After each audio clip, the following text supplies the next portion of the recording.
तत्त्वमलक्ष्यम् एकं नित्यं विमलमचलं सर्वती साक्षिभूतं भावातीतं त्रिगुणरहितं सद्गुरुं तं Namami.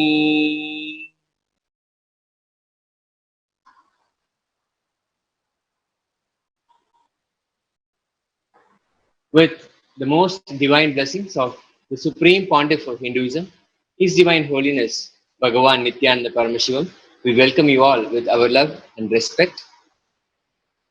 We welcome everyone joining us here today on Kailasa TV, Kailasa's Nithyananda TV, all the devotees, disciples, Kailasa Vasis, Gurukul Balasans, Nithyananda University students, viewers, visitors, to yet another exciting day of Nithyananda Satsang. The happening of an incarnation is the rarest of all happenings. To be born at the same time, to have His grace to realize it, and to celebrate His story as it unfolds is the greatest gift for mankind. We are fortunate to be in the midst of an avatar's history. The global virus pandemic has left the whole world desperately looking for answers. Life, as it had been experienced even back in February 2020, is no longer recognizable.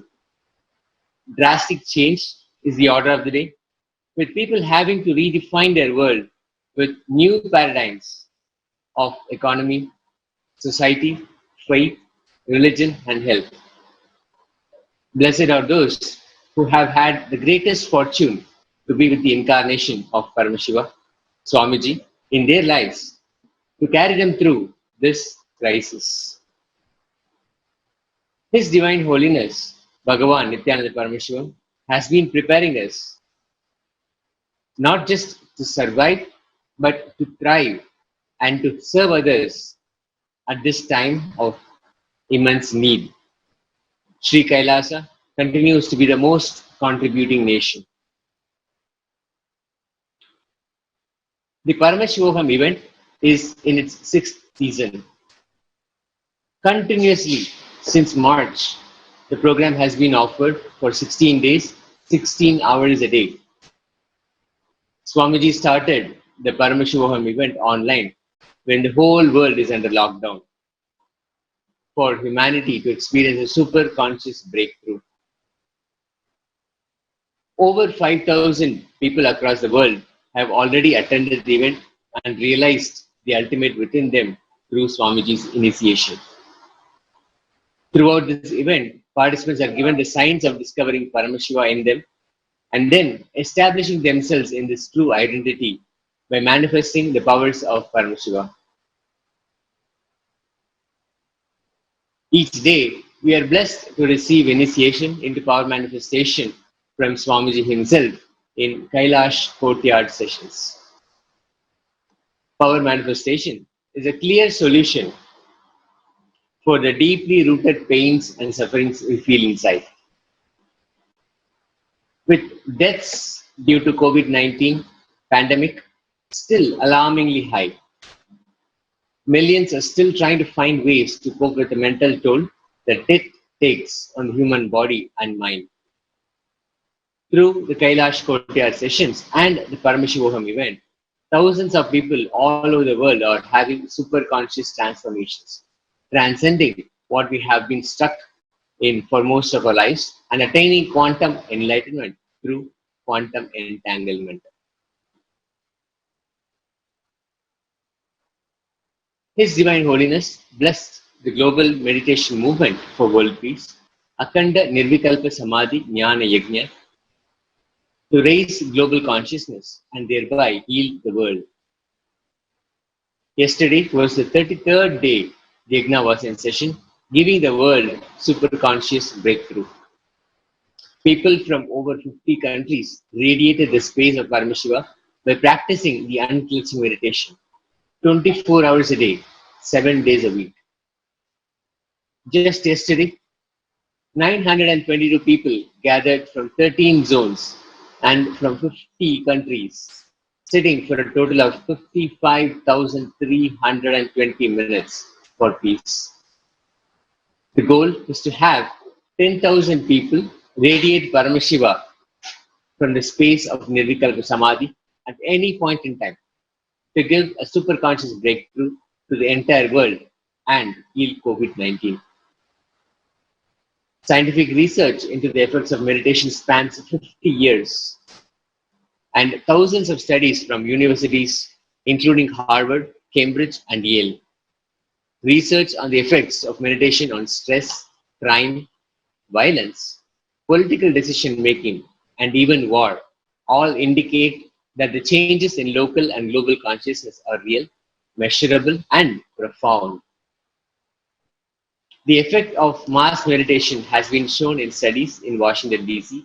and Liverpool, England, to reduce crime in the local region of the meditators by up to 20%. Unclutching is one of the greatest contributions to humanity which Swamiji has brought down from Kailasa. The average person has about 12,000 to 60,000 thoughts per day. Of these, 80% are negative and 95% are exactly the same repetitive thoughts as the day before. Repetitive negative thoughts create a feeling of hopelessness, helplessness, chronic stress, stress-related disorder, anxiety, and oppresses the body hormone and hormone-related issues. Swamiji says, every single moment which passes in your life without your presence is suffering. Collecting only all the suffering-related incidents, creating a shaft, is a pain shaft. Similarly, collecting all the joyful events and creating a shaft is a joy shaft. Very rarely we create a joy shaft. Neither we can break the pain shaft nor we can add to the joy shaft because both shafts do not exist. It is just our memory. All we need to do is stop clutching and making a shaft. That's all. If you are inspired to join the movement and heal coronavirus and bring global peace through inner peace, sign up at kailasa.tv/minutes for peace. Minutes, the number 4, peace. During this global crisis, the Nithyananda Annalayas worldwide have been ensuring to continue to serve food to those affected by the global lockdown and are unable to feed their families. The Sri Kailasa initiative, uniting nations for nutritious food and hunger-free world, is extending and intensifying the service of organic, non-GMO, vegetarian and chemical-free food free for communities. In Nithyananda Annalaya centers located around the world, including in Arunachal Sarvagnipeetham in Tiruvannamalai and in Nithyanandeswara Hindu Temple of Los Angeles, California in the USA, have been offering free food to the public continuously without fail. Several times in the last 6 months, Swamiji has guided the whole humanity on what will be the new world order after the coronavirus pandemic and global lockdown. He has emphasized the need for communities globally to become established on agriculture. Most notably, Swamiji has made the statement, money is not food. Money is not food. In order to become self-sustainable in the new world order, we must go back to our agricultural roots. In Adi Kailash Sarvagnipeetham and other temple monastic complexes, the lifestyle has started to evolve around agriculture. The land of Kailash is being cultivated and tilled for being its most productive by growing and offering food to Paramashiva. Swamiji has guided the world that the new world order is going to be grain-based economy. Leading the world or the sustainable communities and adhinams that Swamiji is creating, such as Adi Kailash. Every day, Adinavasis spend time tending to the lands and harvesting what Mother Earth has gifted. The vegetables and grains which are grown from the land are first cooked and offered to Paramashiva in the Nithyananda Paramashiva Devalayam and then fed for all the Adinavasis to enjoy. In a recent Kailash Courtyard session with thousands of disciples who joined from all over the world, Swamiji reminded us of the declarations he has made throughout the crisis. Many truths expressed by Swamiji before the COVID crisis, which the general public was not able to digest, have now come true. Swamiji said, I am going to eliminate non-vegetarian from planet Earth. And it's already happening. Production and consumption of meat-based food has drastically reduced, and businesses are realigning themselves to plant-based food. Swamiji has said, just be alive for 3 years. I will bring enlightenment to wherever you are. And through Paramashivoham event, this is beautifully happening right now. Swamiji also said, grain-based economy is best and currency-based economy is the worst greed-based, exploitative and manipulative economy. Now, we see that the world economy is crumbling without answers or solutions. And Swamiji said, E is not equal to MC squared. This was a favorite for a lot of trolls online. What they were not able to understand, they simply chose to ridicule. Simply put, when expanding on this equation, Swamiji said, the truth that intensity and continuity can happen at the same time is not addressed by Einstein's equation. Energy is intensity and matter is continuity. Only a brain with subtle grooves developed by only consuming pure vegetarian food can cognize the complete truth. Let us now watch Swamiji deliver this powerful concept now. The insight on E equals MC squared.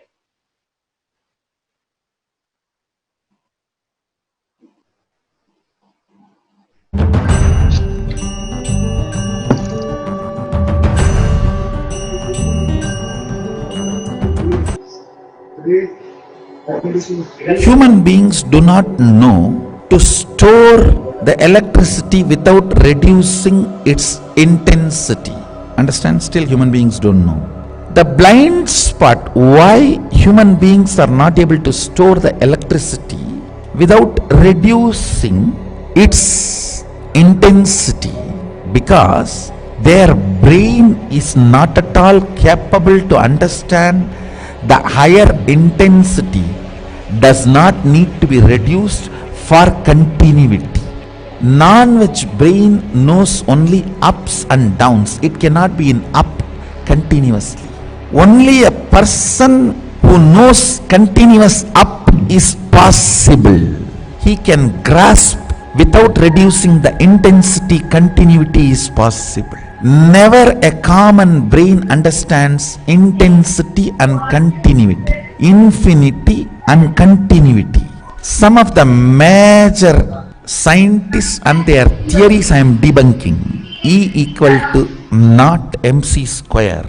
Cannot be MC square. What is MC square? The difference between intensity and continuity. What is energy? What is matter?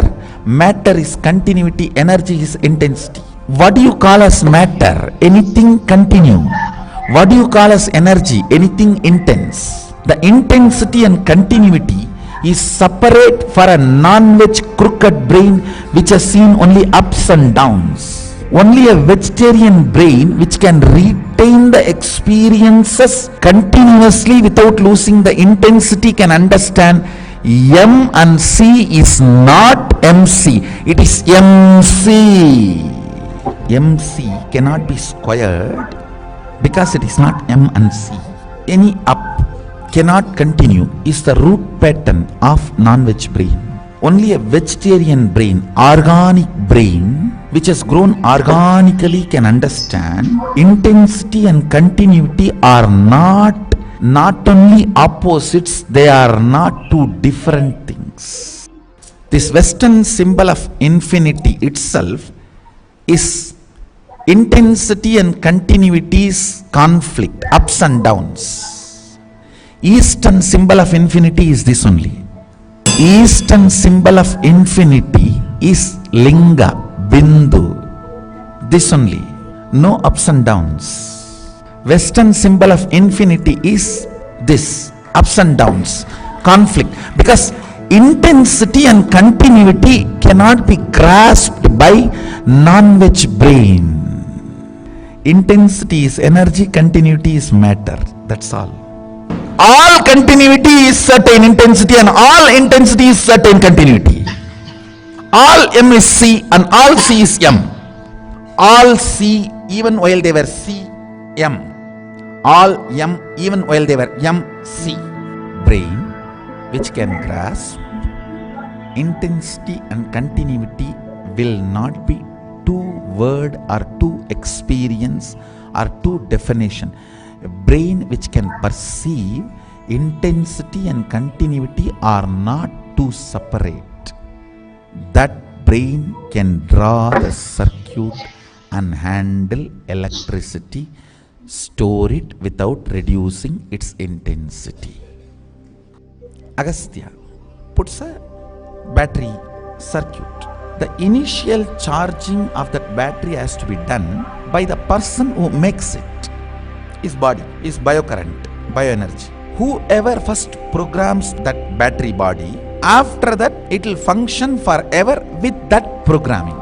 If I believe energy and intensity are simultaneous happening, that way that battery will be charged. If I believe in my core, energy and intensity is separate and one has to be compromised for the other, it will be charged that way. It will continue to function in that way. Cognitions matter in circuit of physics because chemistry of the physics functions by cognition. Ability to be realizing MC is your state. No M, no C separately. Intensity and continuity is natural. Whenever you get high, you always believe that is not going to be natural. You are so clear the intensity is not going to be continued. You believe it so strong and you want to conform to that belief. Intensity is energy, continuity is matter. And the brain which is made to believe both are not one suffers forever. This is what is cosmic bipolar disorder.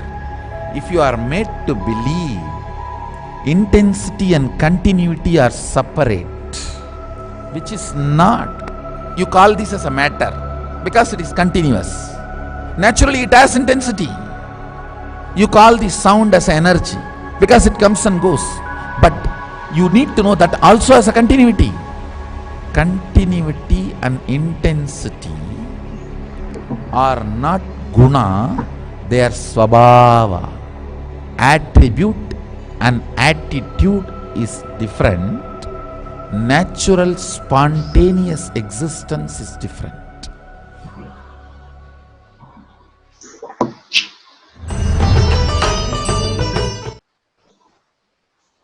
And now we have many scientists who have challenged the scope of Einstein's equation.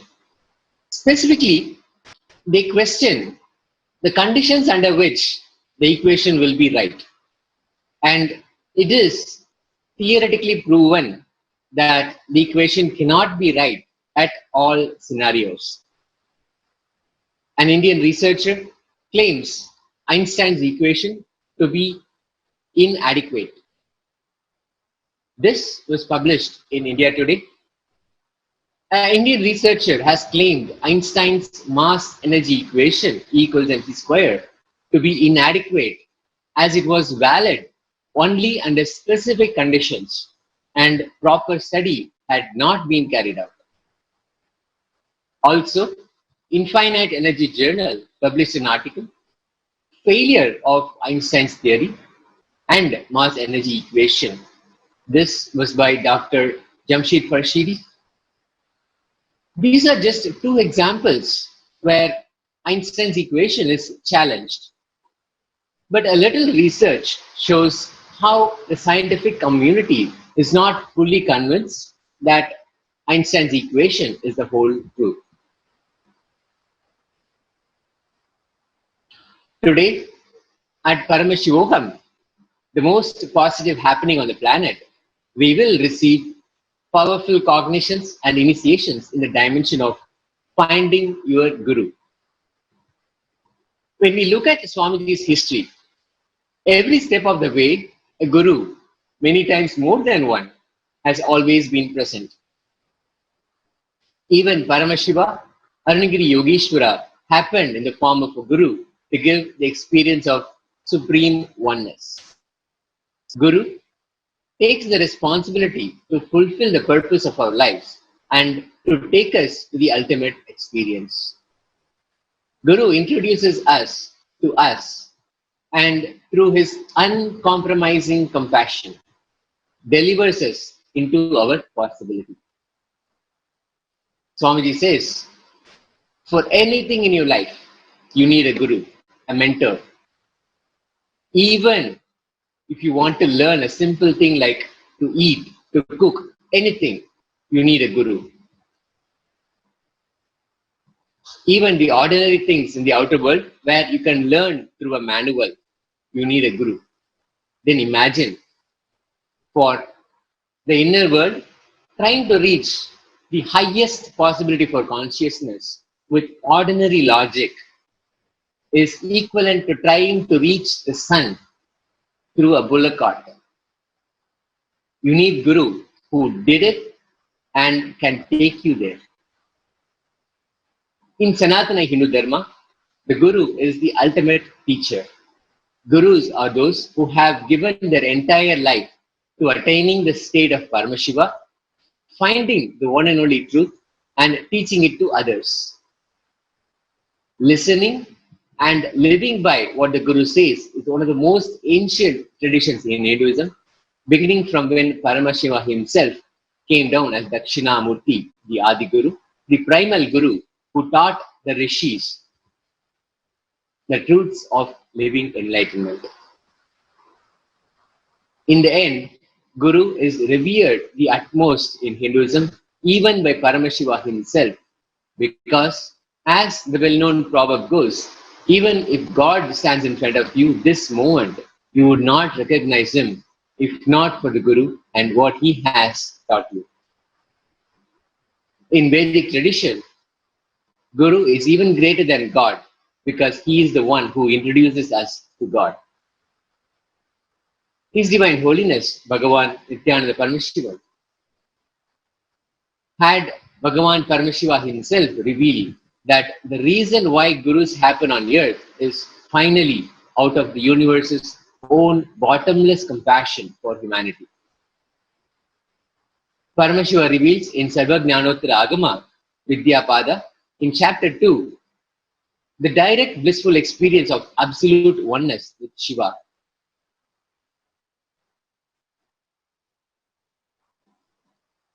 He says, the supreme discipline has been coming down through the continued lineage of the Guru from time immemorial. This is incomprehensible to all those who are affiliated to various systems, both religious and philosophical. This has been formulated for the attainment of complete liberation from the repeated phenomenon of birth and death. This is supreme in its kind and concerned with the ultimate benefit of all the souls. At the end of the day, Guru is respected more than God himself because he takes responsibility for uplifting the whole humanity. Let us now listen to Swamiji's own words on how to find our own Guru.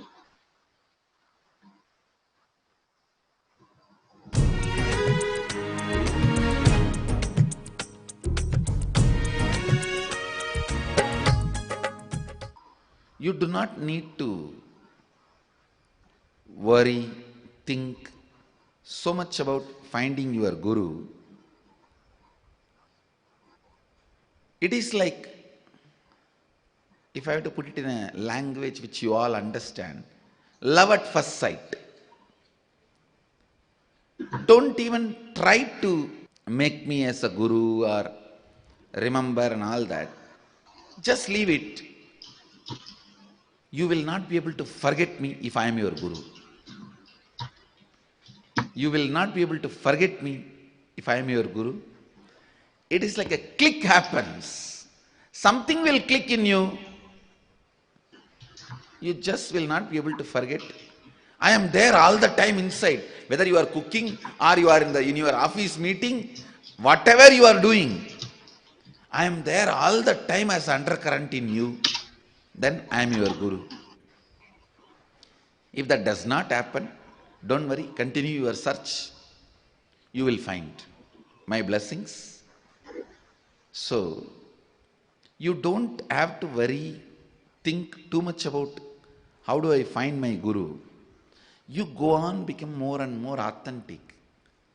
You will see simply, the Guru will find you and that click will happen. Understand, this is the underline. The moment you wake up, whether you are brushing the teeth or taking bath or cooking, going to office, attending your routine or reading books or watching TV or watching movie, whatever you may do, I'll be there as an undercurrent sitting inside you. You don't have to think, plan, nothing. It'll just click. It'll just click. So in your language, you call it falling in love. I say raising in love. It'll just happen.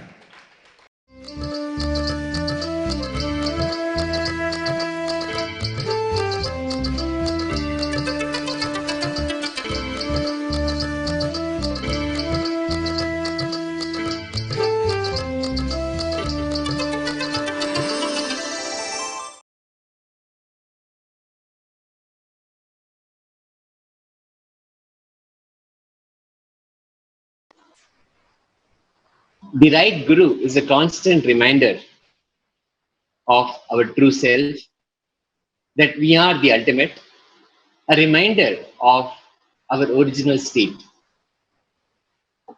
Guru is established in the ultimate. He constantly reminds us of our true nature. If we catch the right Guru and the Guru also catches hold of us, then the purpose is realized. In this video now we are going to watch, Swamiji beautifully shares how the only requirement is a proper Guru.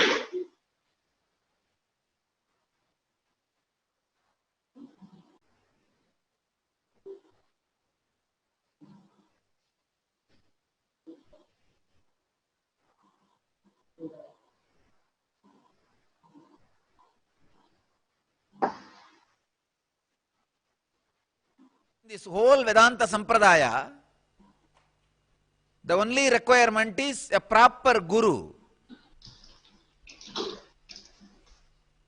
Beautifully Vedanta Sampradaya describes how to catch the right Guru. Peel all the things which are common. For example, if I have an organization, somebody else is also having organization. There are so many spiritual organizations. Remove that part from my glory. If I have body, then many of you also have body. Remove that part from my glory. If I have amazing orating power, many of them are having. Remove that part from my glory. So go on peeling, peeling, peeling. Finally, At some point, your logic will not be able to peel further, but still you will feel he is something more than all these things. When your logic feels, I cannot peel further, I have peeled everything, even after all these things are removed, he has something more than all these things put together. When you feel this understanding with somebody, he is your guru. If that does not happen, if you feel, no, after I peel 3-4 things, he is not worthy, then forget about him. He is not worthy of being your guru. You are not worthy of being his disciple. The guru-disciple relationship is sacred, should be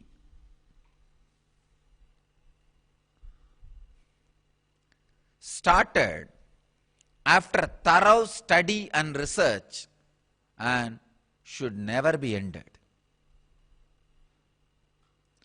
Should be started after thorough research and should never be ended. I tell you, ending the guru-disciple relationship in your life is a worst crime you will do to yourself, worst punishment you are imposing upon yourself, worst conspiracy against yourself. One more thing I want to tell you, change of guru is perfectly all right, nothing wrong. For example, you go to one guru, after some time you grow out of him or you get more matured, you feel connected to some other guru, that is perfect, nothing wrong. At some point if you feel you have grown out of me, please carry on with your life. If you are feeling connected to somebody, great. But dropping from the guru and not having some other guru is the crime. It means you did not drop from this earlier guru because you are advancing. You dropped because you have fallen.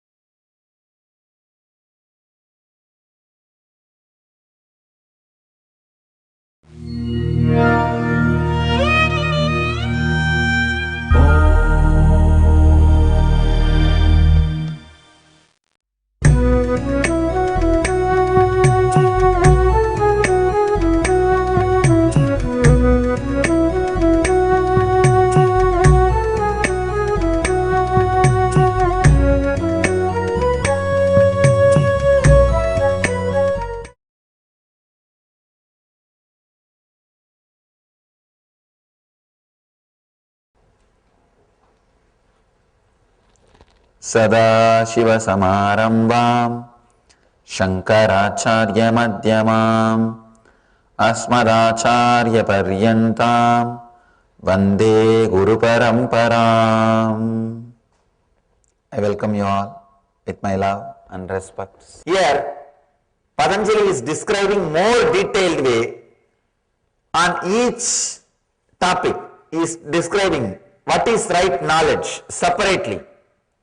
What is wrong knowledge? What is imagination? What is sleep? What is memory? He is describing in a very deep way. Because people ask, yes Swamiji, we know all these 5 can lead to suffering or joy. How to use them to lead to joy? How to use them? Here, Patanjali is giving you description about each and every item and how to use them towards joy, towards raising your energy. Please understand, all these 5, right knowledge, wrong knowledge, memory, imagination, sleep, can be all these 5 can be used to increase your energy and reduce your energy. Either they can bring you miracle powers, extraordinary energies, or they can make you more and more dull, dead, depressed, sober. Imagination can straightaway be used. Now scientists are saying, if you constantly tell your kids, you are dull, you are dull, you are dull, they will become dull. If you are constantly praising them, you are bright, you are bright, you are bright, they will become bright. One beautiful incident in Ramakrishna's life, when his young disciple Vivekananda used to come to him, Ramakrishna will constantly repeat, you are incarnation of Shiva and Vishnu, you are incarnation of Narayana, you are incarnation of God. Disciples used to ask him, the other disciples, what is this? He is a young boy who is going to a college, you are saying he is incarnation of God, how can it be? Ramakrishna says, don't bother about that, just by my word he will become. He will achieve that state. He will start living that state. Whoever you strongly believe, whatever they say will mold your personality. Will mold your personality. That is why I always tell people, catch the right guru. He will constantly remind you, you are the ultimate, you are God, you are living in the eternal energy. He will constantly remind you about your original state. There are two states in you. One is your original state, the divine state. Another one is the cloud which covers you. If you catch the right guru, he will constantly tell you, you are divine, because he is in the divine state. If you catch the wrong guru, he will constantly tell you, you are covered by cloud, because he is covered by cloud. He is in the state of cloudy state. So catch the right person. Catching the right guru almost does 80% of your job. I can't say 80, I think 90%. No, not even 90, 100%. If you catch the right guru, and if he also catches you, work is done. That's all. Now nothing else is needed. You need only one thing, hammock, and lie down.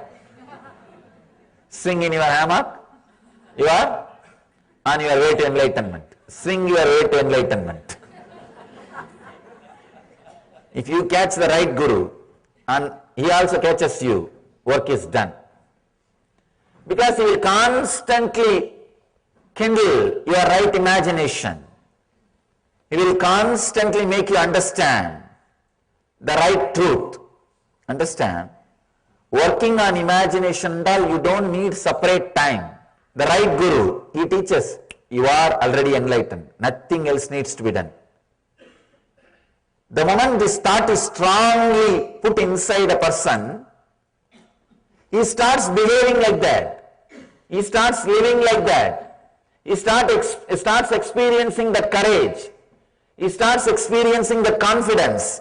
Even one or two hurdles which comes, he handles them with that confidence, with that courage, with that brightness, with that knowledge, with that energy, with that enthusiasm, and he lives enlightened.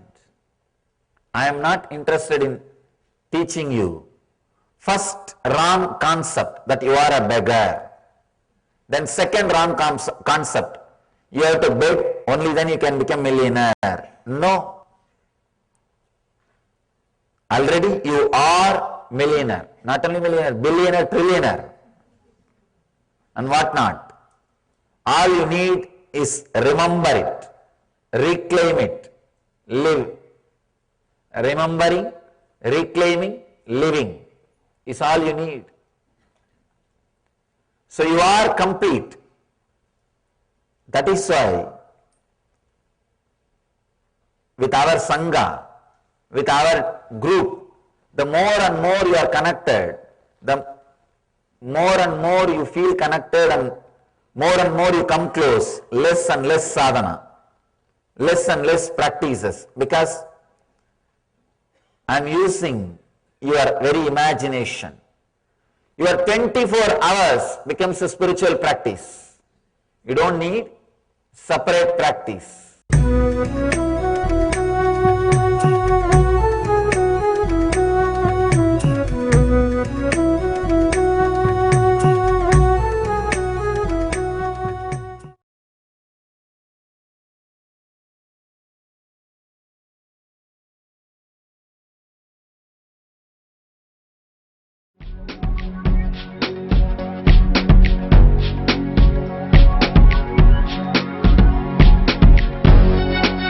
All that I taste, all that I smell, I offer to you, Swami Nithyananda. All that I see, all that I hear, I offer to you, Swami Nithyananda. Like this dance, and this song, and this joy, I surrender to you. All that I feel, all that I am, I offer to you, Swami Nithyananda. Puragaram, Karunavataram, Samsara Saram, Bhujagendaharam, Sada Vasantam, Hridayaravinda.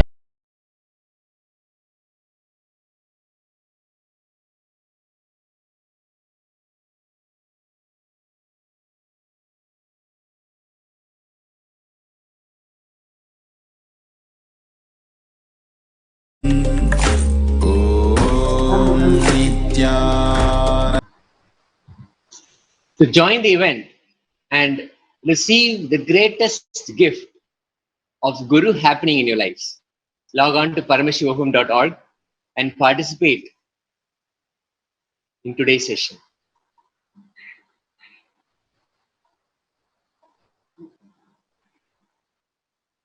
Swamiji and his gurus, through the ultimate Leela, during the period of 1986 and 87, a number of other enlightened beings, mystics and siddhas were blessed to play their unique roles in the young avatar's Leela of disciplehood, both teaching and learning from their incredible student, mentoring and guiding him with loving reverence, thus being immortalized in Paramashiva's own eternally living Purana, the boundless epic of his incarnations.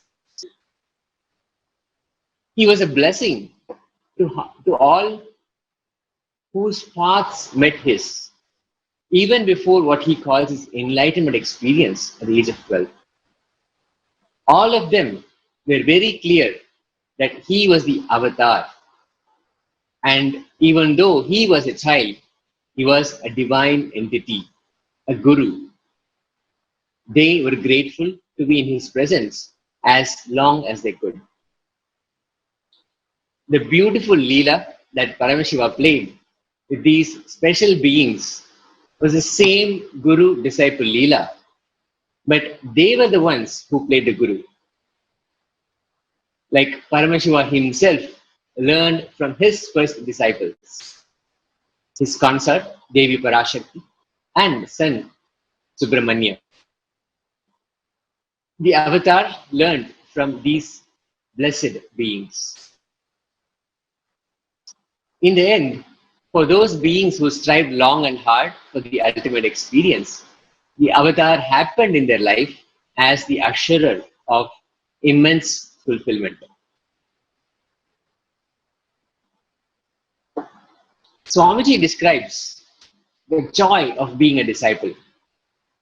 He says, the last bliss, the ultimate bliss, the final bliss you experience is that space of being a disciple. Enjoy it now itself. Don't miss it. You may lose it after enlightenment. Swamiji says, I tell you, you will really, really miss the guru-disciple relationship even after enlightenment.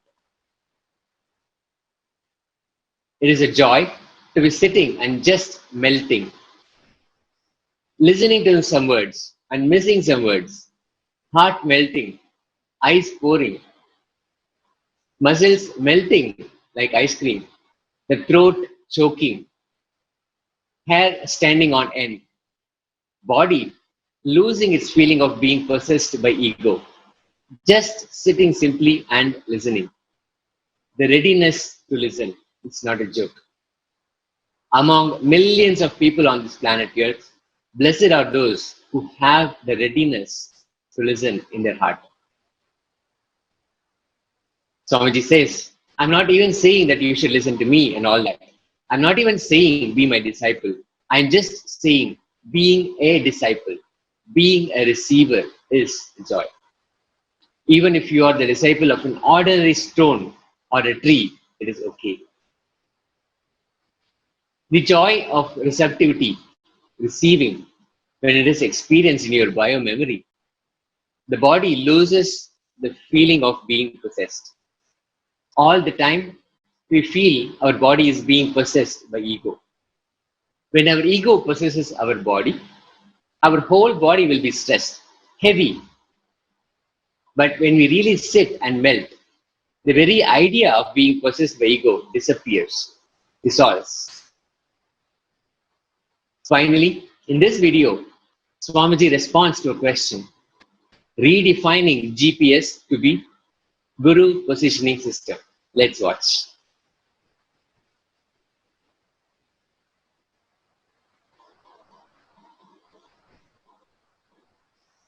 Swamiji redefines GPS as we know it to be Guru Positioning System.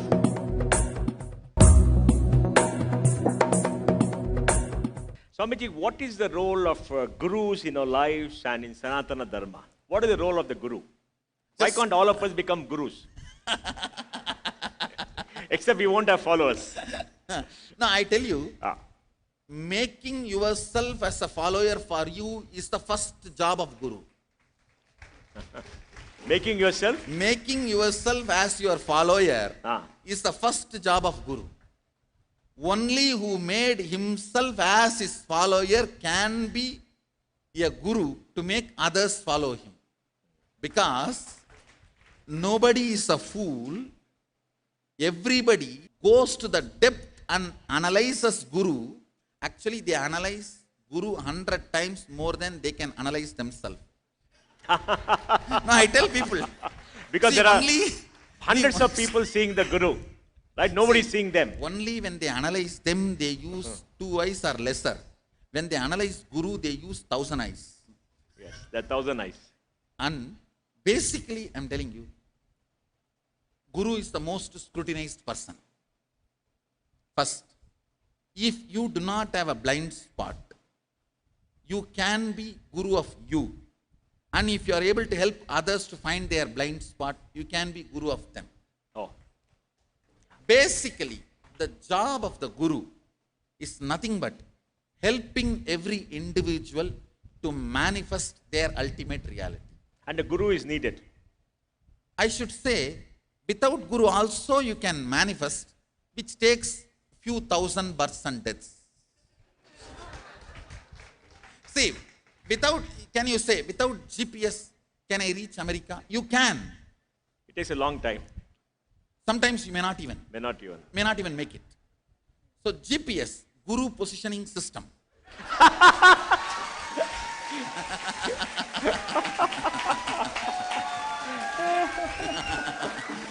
Makes journey easy, joyful, and certain.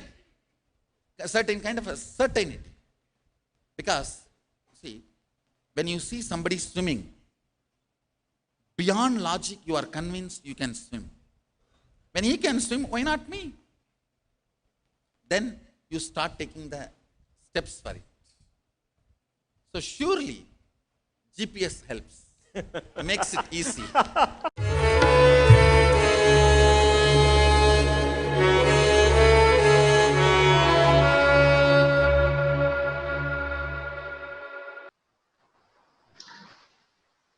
Swamiji says that in his childhood, he has seen at least 50 people in Arunachala, amazingly declaring yogic powers through extraordinary lifestyles, living the powers of Mahadeva radiating the powers of Mahadeva.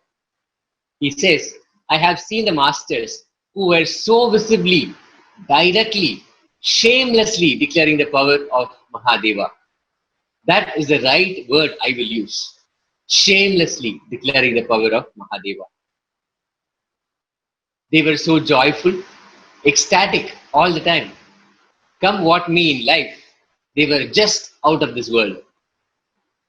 Swamiji never saw suffering or disturbance in their faces, even though they lived in utter poverty, which is a chosen, conscious choice by them. They just feel that they don't need anything. There is so much fulfillment in their inner space. When remembering those enlightened beings, Swamiji says, I really feel that without those 50 people, humanity is so poor. It does not know the possibilities. It does not have any more living examples. I'm not even talking about Ramana Maharishi's generation. By living as an example, the things Yogi Ram Surat Kumar used to teach. Sorakai Swami, Mauna Swami, Annamalai Swami, Thinnai Swami, Sadhu Om, Mataji Vipudanandapuri, Isaki Swami, Raghupati Yogi, all of them were living just 30 years ago. Today, Swamiji has made the commitment and taken the responsibility that he will create at least a few hundred people who will manifest the same state and offer it like a garland for Arunachala.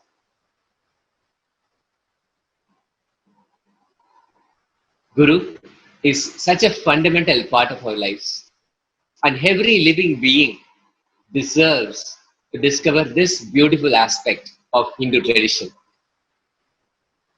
If you'd like to experience this for yourselves, go to paramashivoham.org. For those of you who don't know about Paramashivoham, we can now watch a brief video about the program. This is an introduction to what Paramashivoham offers.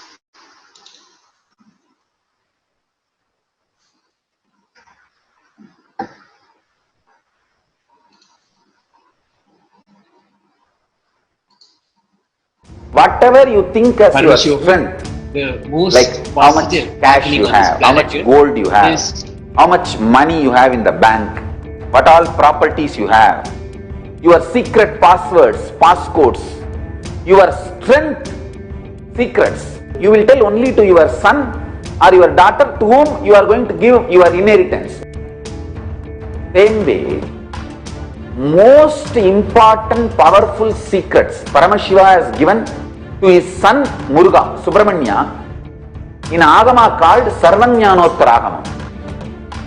All the powerful secrets the father will tell only to his son. It's too secret. I am going to open that Agama and give all the essence of all those secrets. Secrets of Charyapada lifestyle, secrets of Kriyapada, secrets of Yogapada, and secrets of Jnanapada. I'll make you all feel you are in 16, not just physically, even mentally. You will all be romancing with the whole universe. No frustration, nothing, no corona, no depression, no bothering about economy, no sudu, no soranai, nothing. Next 16 days, no fantasy, only visualization, no delusion, only consciousness.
We'll wait for a few moments.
Thank you.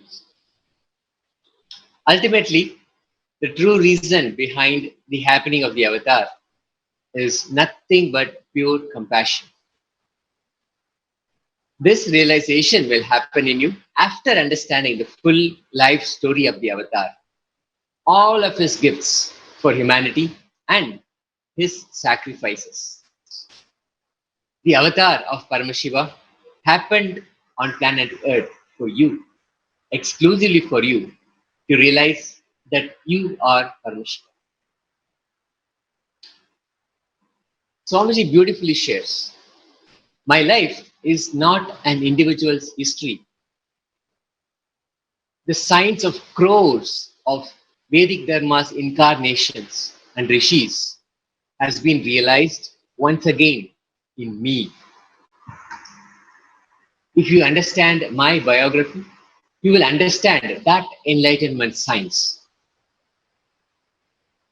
You cannot understand an enlightened being's biography without having enlightenment.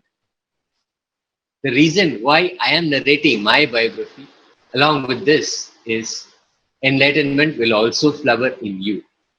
So understand these enlightening truths deeply.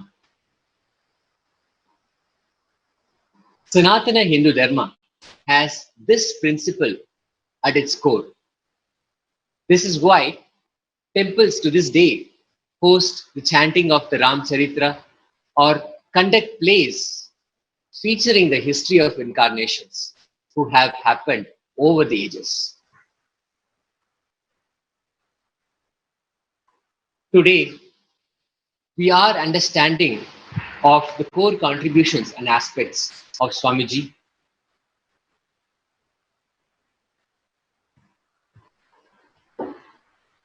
First, let's understand what yoga is. Cosmic geometry consists of logic beyond even what the most intelligent brains on earth have grasped. And yet, the ways of the cosmos are mathematical and they have a pattern. It is, in fact, only by following these grand but subtle functions that we humans came to be. It is a science. Though incredibly vast, the lines of logic between planets millions of light years away and us do exist. When we're able to grasp that logic, we're able to play with the dimensions of the universe.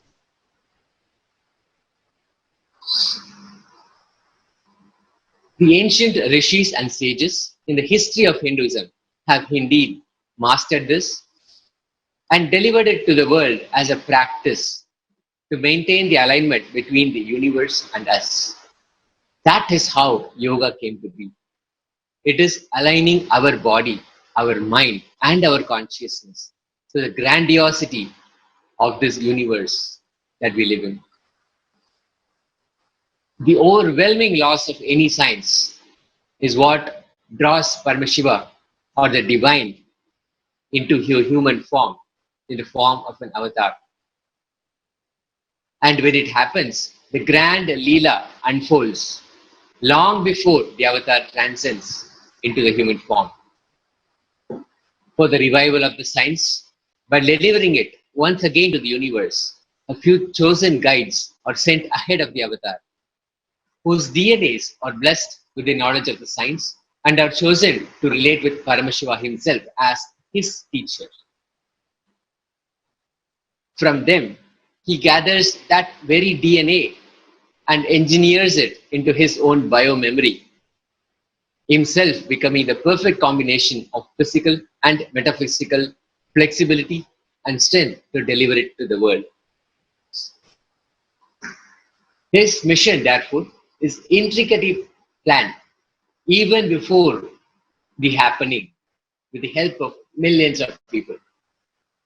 They are extensions of him with a designated role in the Grand Leela. Sent before and after his arrival, they scatter all over the world to contribute to the grand revival of Sanatana Hindu Dharma. With many of them yet to awaken to the grand narrative of the universe, they are perhaps even one amongst us. From the age of 3 until 15 years, Swamiji was intensely trained in yoga for his body to intensely be able to hold and manifest Paramashiva, the superconsciousness. Let us understand Swamiji's feeling connection to the Guru. We all must first understand that Raghupati Yogi and Kuppammal, both Swamiji's gurus, were not in the same enlightened space that Swamiji attained at the age of 12. Yet, the amount of gratitude Swamiji has for his gurus is absolutely immense. Swamiji even says that he can give up anything, money, name and fame, anything in this world, but never his feeling connection with his gurus. Swamiji says, if somebody asks me the best thing that happened in my life, and if they ask me as a gift, I will give this only to them. Yogananda Puri, Raghupati Yogi, never wanted Swamiji to call him as Guru. He told Swamiji, never ever call I am your Guru. I only recognized you and supported you. That's the reason. It is my pride to be in your mission. You are having me as your part. The basic ideas about the body and mind were installed into Swamiji by Raghupati Yogi. It's almost like giving a satellite connection. After that, opening certain channels and closing certain channels was an easy job.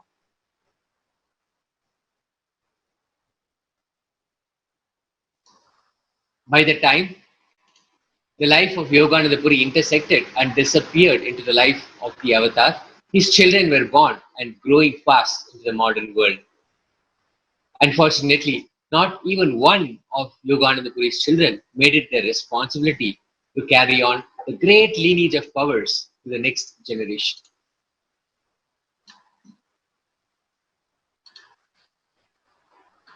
This is why Swamiji said he is a fantasy of his gurus. He inherited their knowledge unlike anyone else. Of course, now he is spreading what was taught to him to disciples all over the world. Bhagavan has spoken about the movie The Matrix that reached global theaters in 1999. In essence, The Matrix is a science fiction movie that makes a statement about the loss of individual will to a societal matrix. In the movie, humanity is trapped under a computer program which Neo, the chosen one, is trying to lead the entire civilization out of. This movie has a remarkable tie to Hinduism and the role of incarnation for humanity. There is a character named Morpheus, whose task is to find and train the chosen one for leading the masses. Swamiji says, Morpheus is a unique character. Like Yogananda Puri, he himself is enlightened, but cannot achieve getting the masses out of the matrix. So he waits for the one and supports the one to happen and get the masses out of the matrix. These unique characters, they themselves are enlightened, but they cannot get the masses out of the matrix. They themselves are out of the matrix, but they themselves cannot get the masses out of the matrix. So they wait for the one and get the one out of the matrix and support the one to get everyone else out of the matrix. Prepare the body of the one, support it, awaken it.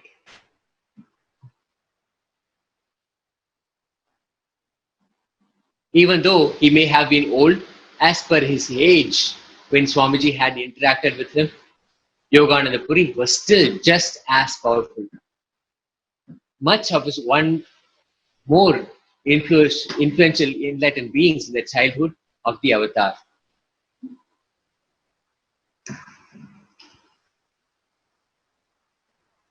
Let us now hear from Swamiji himself about the training which Yogananda Puri did for Swamiji beginning at the age of 3.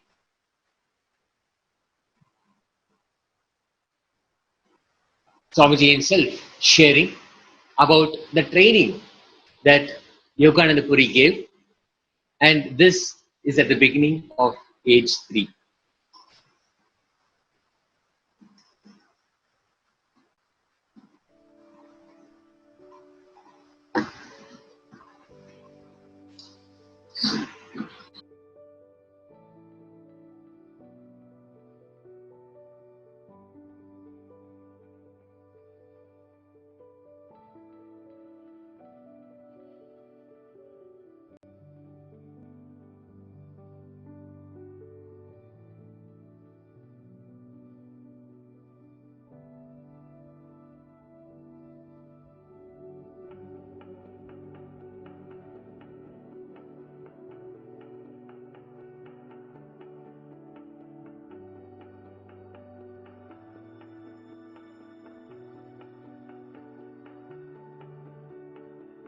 One of my great inspiration, I can say, is a first teacher. Even though he himself is not an enlightened person, he happened in my life for a purpose. I can say my whole physical strength I vow to him. My body is able to be alive and hold the enlightenment. See, enlightenment is like a bringing some 3-4 elephants into this small hut. What will happen to this hut? Like that only enlightenment. But still my body is alive, active and talking to you means that single soul, Raghupati Yogi, is responsible. I remember him really with great respect and gratitude, because at the age of 3, he chose me. I neither know about yoga, nothing. He chose me. Actually, he used to stay in the same street where my house was there, where I was born and brought up. In the same street, he used to stay. So, he was a close friend of my father and grandmother and everybody, the whole family. He was born and brought up in Burma. In that time, Burma was not separate place. Burma was almost like India. And he stayed with the Tibetan Lamas also for quite a long time and learned this yoga and all those things with them. He himself is an adept, master in yoga. I can say few things about him as an introduction. Of course, if you read the biography, you would have read. He can fly on the air. I myself have seen. He can just lift himself on the air. And not only that, like a fun, he will make us go under him. Small boys, we used to just run under him. See whether anything else is there. He will just lift himself Like a small boys run under something, under the cart, like that we used to run under him. He can lift himself. And not only that, he will empty his lungs and tie a iron rope, iron wire, and he will just inhale. The iron wire will burst to pieces. It will burst to pieces. The power of his lungs or the inhaling, the iron wire will burst to pieces. He will exhale in a relaxed way. He will tie that iron wire. Just he will inhale. That's all. The wire will burst to pieces. And whenever he finds some snakes here and there, he will catch them and put them in the nose. They will go inside and come out through mouth. He will do all sorts of game. He's an adept in yoga. Adept in yoga. And not only that, when he eats something, after eating, he will just do something he will just snap, and simply in 2-3 seconds, the whole food, actually he will just take the intestine out and clean it. I don't know how he is doing and all those things. If disciples, actually some disciples, if they bring food and force him to eat, he never usually eats. If they force him to eat, he will eat in front of them just to console them out of compassion. The moment they go away, he will do something 2-3 seconds near the mouth, and just the whole intestine he will bring it out and wash it clearly with water and put it back. Impossible to comprehend all these things. He's an adept in Ashtanga Yoga and a master. I can say maybe the Parashakti has sent him to prepare my body, or to prepare the body to hold the enlightenment. From the age of 3, actually, he will come to the house, he will stand below and shout. He is the first person who started calling me Samyar, means Swami. Because of him, everybody has started calling me Swami. Around the age of 3, I don't know what he meant by calling me Swami, or what he understood, or what, we don't know. He used to call me Swami. In Tamil, Samyar Paya means, I can't translate, it's a very slang way of addressing a small boy. I'll come down, he will take me to the main temple, the Arunachala temple, make me do all sorts of yoga practices, 3-4 hours, and finally take me to a nearby hotel and get me coffee and food.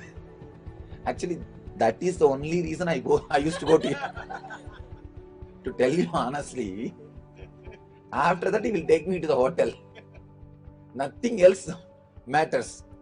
And he's a nice, very nice person. You can relate with him so well, and very loving person. Very loving. All sorts of magic he will do. Bringing chocolate, anything. And if I say that I will not come, no, today I am not coming, then he will say, I'll give you chocolate. Or something he will tell, I'll give you this, I'll give you that. And moreover, only in the initial level, something like 6 months only, I'll not come on all those drama.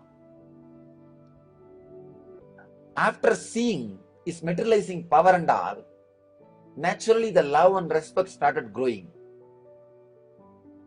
Love and respect started growing. The relationship became little intimate. Maybe around the age of 5, he materialized the conch. Still it is in our ashram. He materialized the conch. The full conch he materialized and gave me. That was the time I asked him for the initiation. That was the first time I asked him for initiation.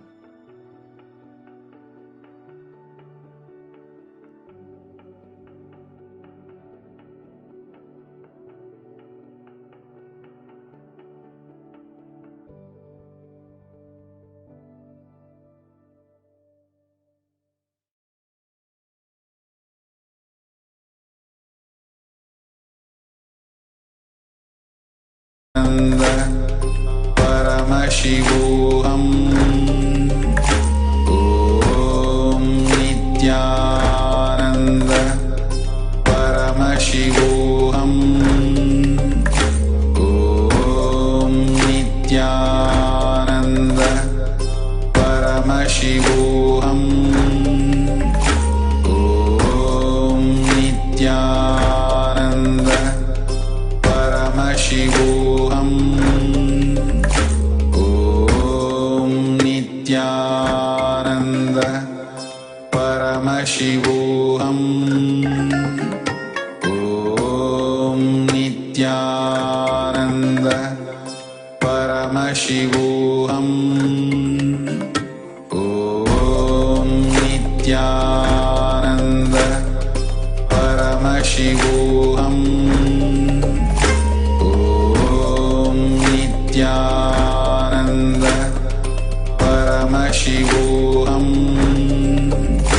Om Nithyananda. Manifesting Shaktis with the avatar.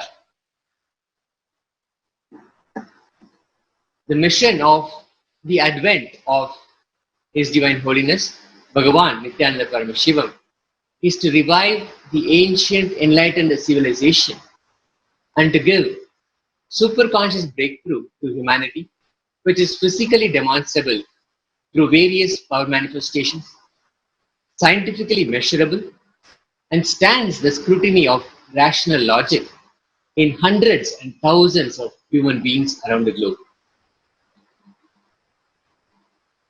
To accomplish this mission, the happening of the avatar on earth was consciously constructed to provide the right ambience for the Leela to unfold.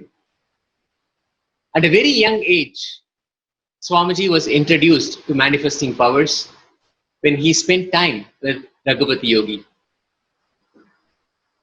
Swamiji was taught the most sacred secrets of yogic sciences and power manifestation. As Raghupati Yogi trained him through the rigorous practice of yoga, he demonstrated the possibilities of the yogic sciences. Swamiji says, "My Guru, Raghupati Yogi, is extraordinary.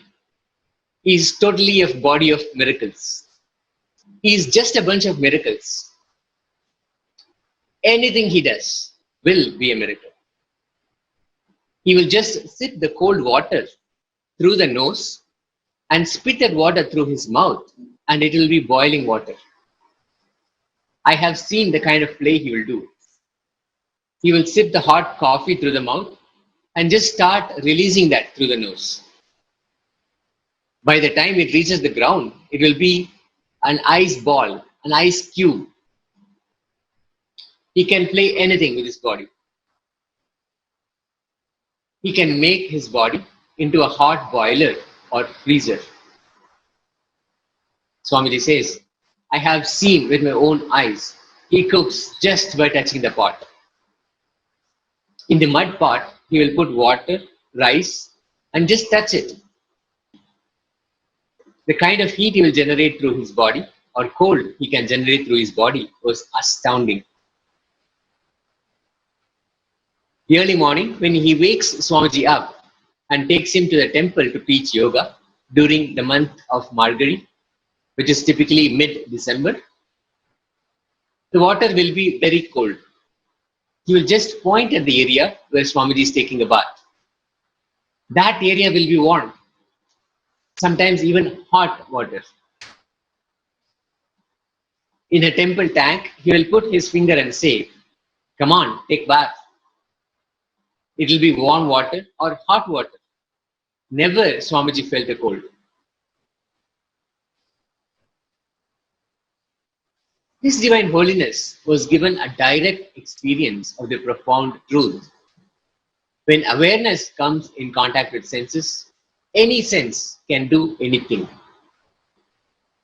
When awareness comes in contact with senses, any sense can do anything. Adi Shankara very beautifully explains this initiation with a powerful example called Pramara Gita Nyaya, bee logic.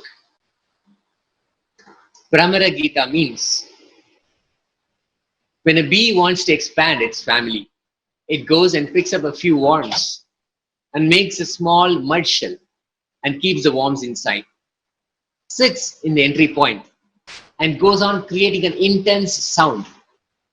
That sound is a mantra diksha. In that sound, the worms will become bee. Just using the sense of sound, the bee is able to reproduce. It does not need any organ for reproduction. Swamiji says, all your five senses can do the job of all other four senses without the need of other four senses. Your eyes can hear, smell, experience the touch pleasure and taste without the use of ears, nose, tongue and touch. Even if you have this understanding, your understanding about fear and greed of the senses will expand and make you a leader. Swamiji says he has seen Raghupati Yogi take a thread and blow it with his eyes. The ability to use any sense for any purpose. The ability to use any sense for any purpose. Pleasure is not because of the object coming in contact with the sense, but awareness coming in contact with the sense.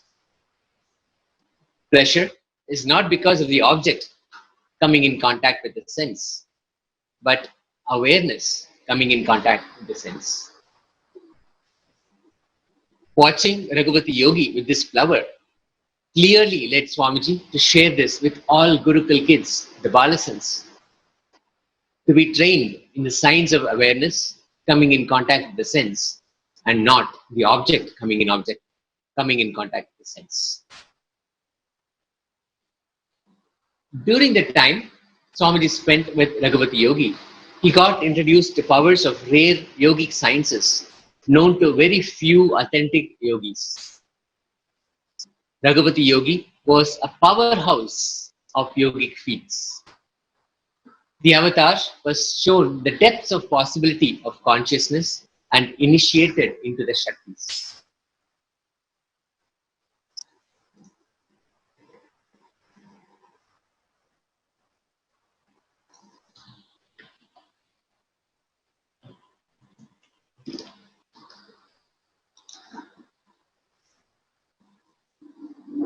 This formed the strong fundamentals for Swamiji to become adept in the sciences and to revive all the Saktis Paramashiva details in the Agamas. Swamiji shares, one morning in the temple, Raghupati Yogi taught him this samyama, which is a spiritual technique to loosen yourself from the system and enter into another body. He taught how to loosen yourself from the different nerves. It is a simple, conscious decision of not getting attached, nothing else. Swamiji sat and practiced maybe for half an hour. Swamiji and Raghupati Yogi were walking to go round the hill. On the way, there was the government hospital. Throughout the way, Raghupati Yogi was saying, try this samyama, the spiritual technique, on somebody and try to prove that you are able to do it. Swamiji saw a nurse walking inside the hospital. Immediately, he told Raghupati Yogi that he will do samyama on her, a very elderly lady, maybe about 50 or 55 years. Swamiji says, He did the samyama, but was not able to get into the body completely. He was only able to connect with her eyes and to loosen himself only from the eyes. The eyes get loosened first. That is the part through which we relate with the world more than 80%. The nurse was attending a delivery. Swamiji described the whole delivery, exactly how the baby is coming out, how she was attending, what all equipment were used, how the baby was washed with soap, and how the baby has been patted, everything.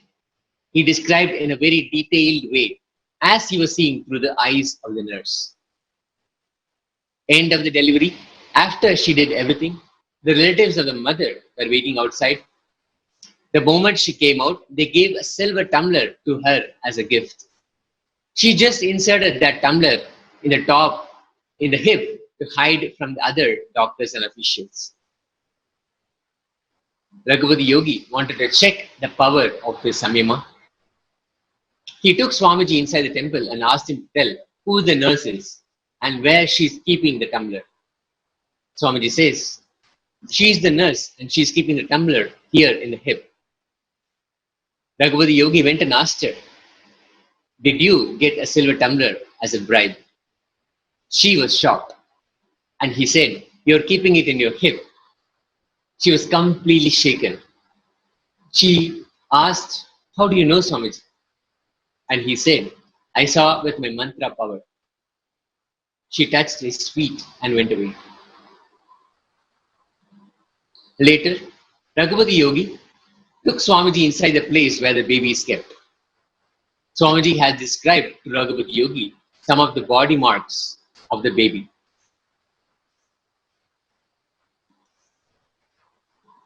They went and checked. Everything was perfect, exactly as Swamiji had described. The science behind the samyama of loosening from a nervous system is this. Swamiji says, your interest in a particular pleasure through a particular sense object makes you work through those nerves and have different experiences of the world. This is the law. Your interest in a particular pleasure through a particular sense object makes you work through those nerves and have different experiences of the world. For example, if you're highly interested in food, you get into that nervous system, which is responsible for tasting different varieties of food, and you taste, digest, enjoy, and create more. As another example, if you're interested in seeing, you get into that nervous system of seeing, which is necessary for seeing, and you see, create more and more experiences for the sake of the pleasure of seeing. The key to loosening is whenever you consciously decide that you don't want to use that particular sense anymore, then immediately a kind of loosening happens in that nervous system. At that moment, we are independent of that nervous system. If you lose all interest in eating, for example, and you feel it's okay if there is a little food to maintain the body, then immediately you're loosened from the nervous system related to eating. The weight of engraved memories related to eating slowly leaves your system.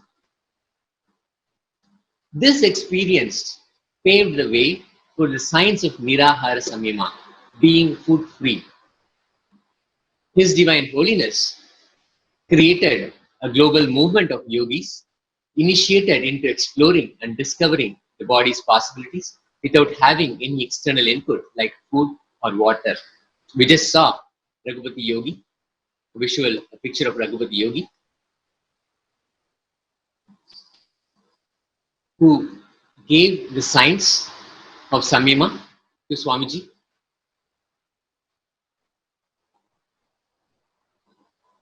His Divine Holiness created a global movement of yogis initiated into exploring and discovering the body's possibilities without having any external input like food or water.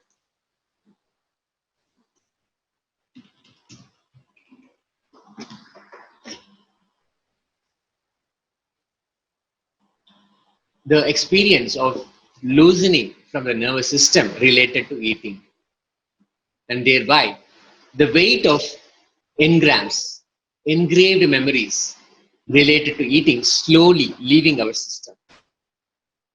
Swamiji put this together and offered to humanity as the science of Nirahara Samyama, being food free. His Divine Holiness created this global movement of yogis, initiated into exploring and discovering the body's possibilities without having any external input like food or water.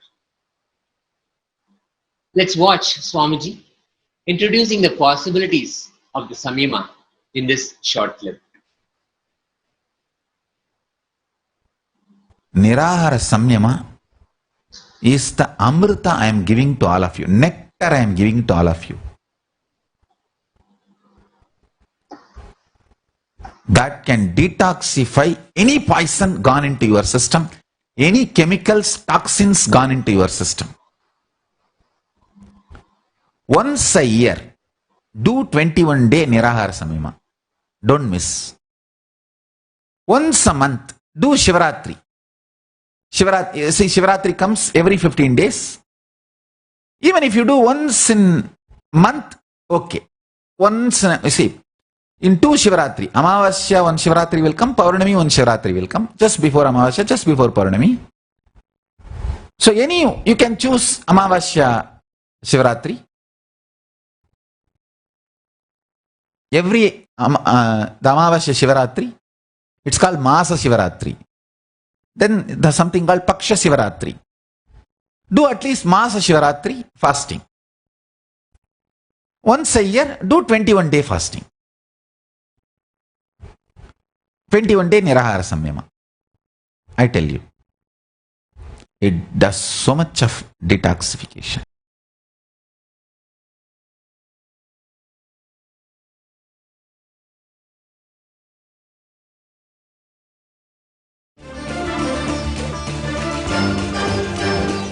On Wednesday, the Uttarakhand government moved to justify government takeover of 51 of the state's biggest Hindu temples, including Kedarnath, Badrinath, Yamunotri, and Gangotri.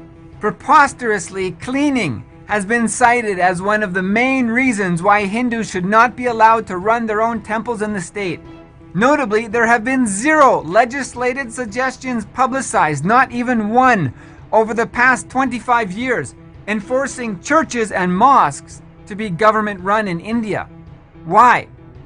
This week's last-minute reply affidavit by the Uttarakhand government did not answer on the points raised by Dr. Subramaniam Swami's petition to protect the temples, nor did it address the landmark Supreme Court's 2014 judgment against the Tamil Nadu government's takeover of Nataraja Temple in Chidambaram district, where the Supreme Court clearly said the temples should be managed by devotees and not the government.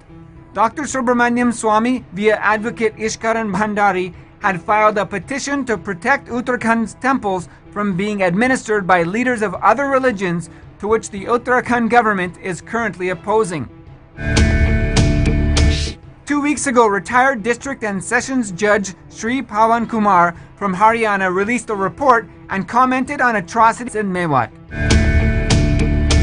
As all living Hindus know, life is really quite simple if we keep it simple. Little food, little sleep, and spiritual strength. This is why many are now turning towards traditional Hindu and Vedic practices for the future. Simple ways to live healthy and in tune with the people and environment around us. The most tried and true methods come not only from the Vedic scriptures, but also have proven their worth in being implemented for more than 10,000 years. An 84-year-old Nanjamal from Coimbatore, Tamil Nadu has enriched more than 100 families to start their own organic kitchen gardens, a practice that is essential to surviving in the post-COVID world. Food prices will skyrocket in the future, while Nanjamal gifts saplings to neighbors to save thousands of dollars monthly and lead the sustainable way forward. Tamil Nadu and Kerala have been using Siddha medicine, a system with roots predating every medical system on earth, to heal coronavirus victims. A special medical team has found 23 of 25 patients given Kabasura Kurinir, a Siddha formulation officially allowed by the Tamil Nadu government, along with herbal tea and sunbath for a week, were healed from the virus. More than 500,000 artisans work all over Odisha in various sectors. Many of them live in villages and are not partnered with any business. They are completely dependent on the towns and cities and indirectly on tourism. Due to coronavirus pressures, they are struggling for their very survival in a way they have not seen for many generations, as they are not in a situation to even buy the raw materials required for their handicrafts.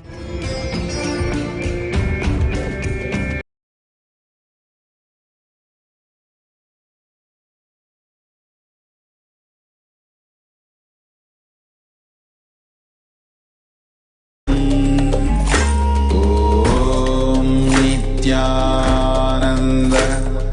परमशिवोऽहम् ॐ नित्यानन्द परमशिवोऽहम् ॐ नित्यानन्द परमशिवोऽहम् ॐ नित्यानन्द परमशिवोऽहम् ॐ नित्यानन्द परमशिवोऽहम्.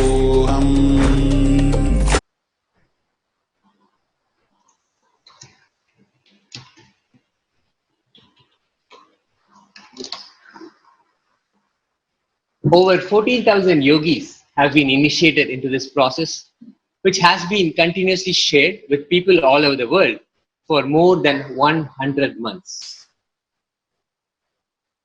One of the powers that Swamiji initiates millions of people into since 2012 is levitation. Levitation is the most visible indication that the grip of karmas, which is the bio-memories, is reducing. The willingness to let go of pain, fear, and guilt has started to happen. For the spiritual seeker, levitation can be experienced at a beginner's level with the grace and initiation of Swamiji. The avatar recounts how it took him 6 years of training with his yoga guru, Yogananda Puri, to levitate. Swamiji recalls, remove the pillows one by one. I had to remain in the air.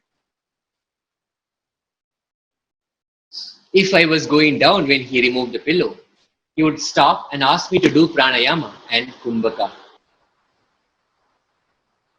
Then, after he removed all the pillows, if I was stable in the air, he would get his pet dog to sit under me. That fellow will be sitting under me, so I would have to be holding on to that air. I cannot release. I'll have to completely lock the kumbhaka, because if I released, I would fall on the ground. And I will fall on that fellow, and that fellow would bite me. Levitation is a result of balancing of the samima. Levitation is a result of balancing of the samana. Samana is a process that is responsible for moving the air all over the body from the tips of 10 fingers and toes to the Sahasrara, the crown chakra. The prana or life force energy is stored in tiny air sacs beneath each hair of the skin. If these air sacs are filled and balanced throughout the body, levitation can be experienced. When the air energy is equal to the body weight of the participant, the lifting of the body happens.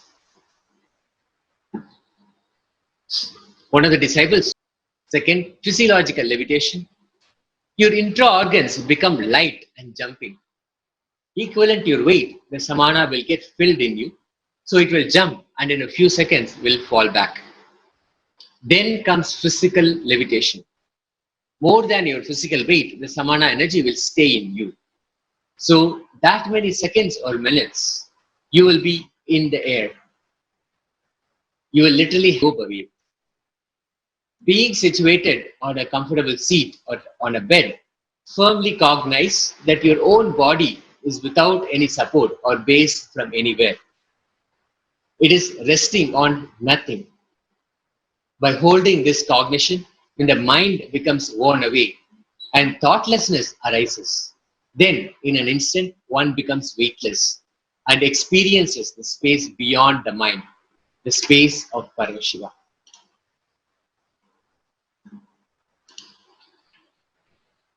Now, we have a very special eyewitness testimony from a photographer who witnessed the power of levitation being expressed by Swamiji.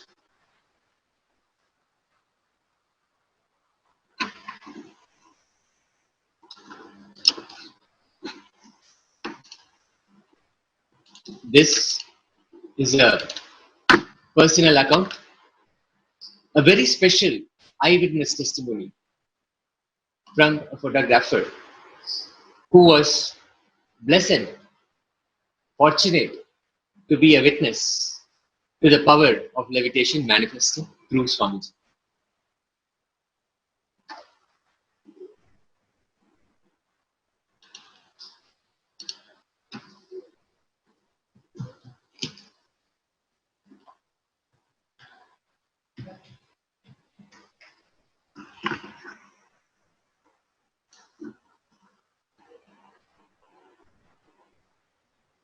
We'll come back to this video. In another incident, Swamiji recalls the owner of a famous hotel in Tiruvannamalai, Sri Upadhyaya, had witnessed levitation in his own restaurant.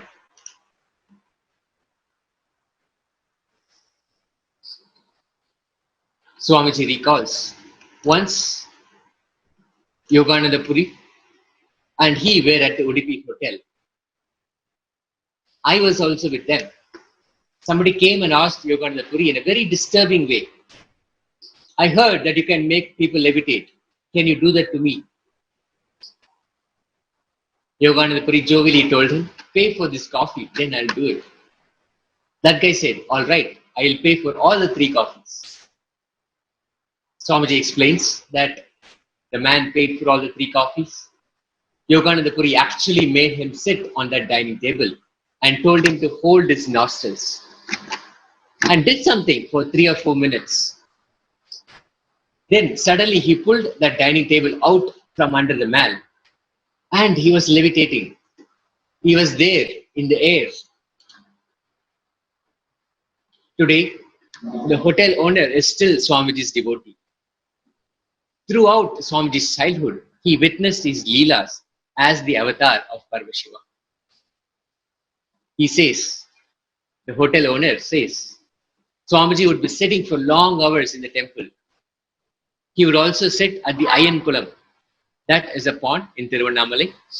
The people here would think he is a mad person. They said the same thing of Visiri Swami, Yogi Ram Surat Kumar also. They used to have yoga classes upstairs in the hotel as well as the Kritika Mandapam in the Arunachaleshwara temple.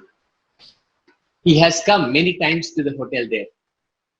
Swami will come with and without Raghupati Yogi there. Raghupati Yogi used to talk a lot to me sitting here. He is a good Jivatma. This is a sharing of the hotel owner. And now, Subramani, the flower man in Kritika Mandapam, he shares. During a visit to the Arunachaleshwara temple, a rare witness to Swamiji's yoga sessions with Raghupati Yogi, Subramanian, he was a temple flower garland maker.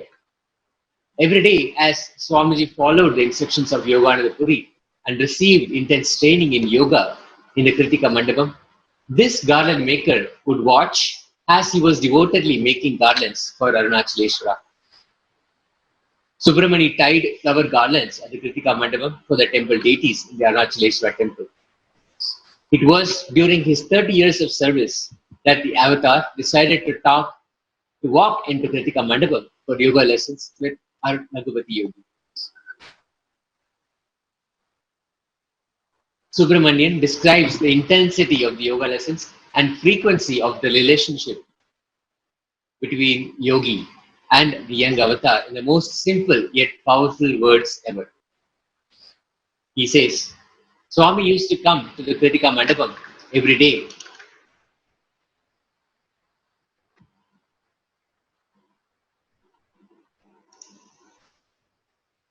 Early morning and leave around 7:30 a.m. He would come with a group of children, and after some time, almost all of them left except Swami. He would climb these pillars like a monkey. I don't know how he did it because his small hands cannot go around the pillar. It was just the energy of Arunachala. Raghupathi Yogi was a short, stocky man, but extremely powerful.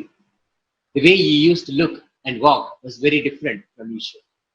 There was something different between Raghupathi Yogi and Swamiji.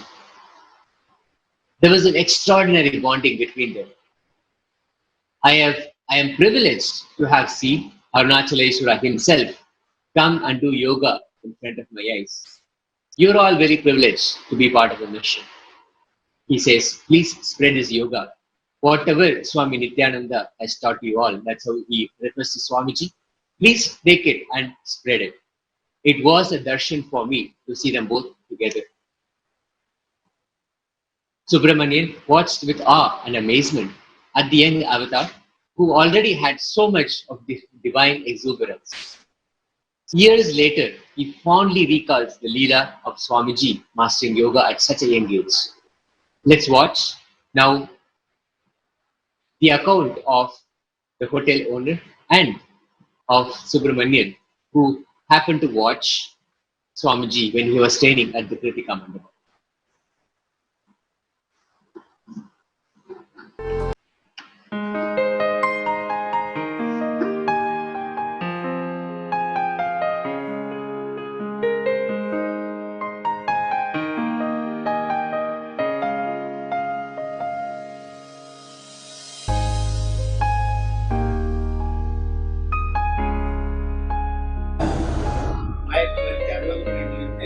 பண்றேன் தேவி நாராயணி புத்தா 13 19 திருமணத்தில் வந்துக்கணும். என்னுடைய தொழில் வந்து photography, sales and photography. அதாவது சாமிஜியினுடைய அம்மானுடைய அப்பா எங்கள் வீட்டுக்கு 3வது வீட்டில் இருந்தார். அவர் தினத்தும் சாயந்தரம் ஆச்சுன்னாக்கா பெரிய கோயிலுக்கு இட்டு போவார். இட்டு போயிட்டு வரக்குள்ள ஒரு 8 மணி ஆகும்.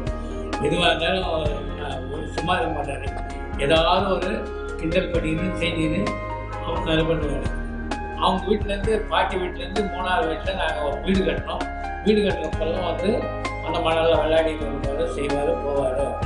அதுக்கப்புறமா அவங்க வந்து தனியாக எங்கேயோ போயிட்டாருன்னு நாங்கள் நினச்சிட்டு இருந்தோம். இப்போ ஒரு தரம் வந்து போஸ்ட்டை பார்த்து தான் தெரியாது அதெல்லாம். அப்புறம் அந்த உங்களை எப்படி கூப்பிடுவாருன்னு சொல்லுங்க. உங்களை எப்படி கூப்பிடுவார் சாமி? என்னையா செட்டியாருன்னு தான் கூப்பிடுவார். வயசு பேர் வச்சு கூப்பிட மாட்டாங்க. செட்டியார்ஜி வாங்க போகலாம், வரத்துக்கு வரீங்களா போகிறீங்களா பார்த்து செட்டியார்ஜின்னு தான் கூப்பிடுவார். ரகுபதி யோகி வந்து ஸ்டேட் பேங்க்ல இருந்தார். State bank cashier.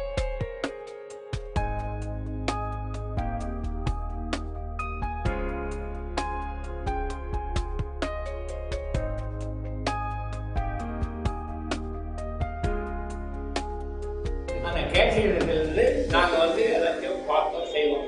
ஒரு நாள் வந்து என்ன இது மாதிரி ஃபோட்டோ எடுக்கணும், ஸ்டுடியோ வரலாமான்னு கேட்டார். சரி வரலாம், வாங்க போகலாம் அப்படின்னு சொல்லிட்டு நான் எடுத்தோம். ஸ்டுடியோவில் போயிட்டு ஃபோட்டோலாம் எடுத்தோம், என்னமோ ஃபோட்டோலாம் எடுத்தாலும் கடைசியில் வந்து இவரை வந்து புலித்தோல் உட்காருவாரு, யோகி பண்ணுற மாதிரி எடுக்க சொன்னார். எடுத்துட்டோன்னே என்ன ஆச்சு, ஒரு ஜான் 1.5 ஜான் மேலே ஏறி வந்தார். எங்களுக்கு சிலிச்சு போச்சு. உடனே நாங்கள் வெளியில் வந்துட்டோம்.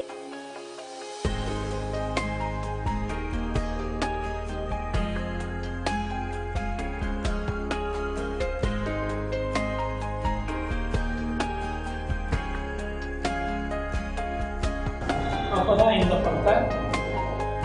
படம் வந்து ஸ்டுடியோவில் வெளியில் வந்தவுடனே ஸ்டேட் பேங்க் கேஷியர் கூப்பிட்டு ஒன்றும் பயப்படாதீங்க, நல்லா வாங்க, நீங்கள் திருப்பி இன்னொன்று எடுக்கலாம் வாங்க, அது கண்டிப்பாக விடும் அப்படின்னு சொல்லிட்டு அவர் ரகுபதி என்ன சொன்னார், அது வீடு இருக்காது, நீங்கள் வாங்க உள்ள எல்லாரும் அப்படின்னு சொன்னாங்க. நாங்கள் வந்து பார்த்தா அதே மாதிரி விடலை. உடனே கழுவி பார்த்தோம். உடனே அது விடலை. சரி, அந்த நெகட்டிவ் தூக்கி போட்டு வேற ஒரு நெகட்டிவ் இது பண்ணி ஃபார்ம் பண்ணி அப்புறமா எடுத்தோம். அதுக்கு அடுத்தது தான் இந்த இது மேலே இருக்கிறது உட்காந்துருக்கு.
என் பேர் சுப்பிரமணியன்.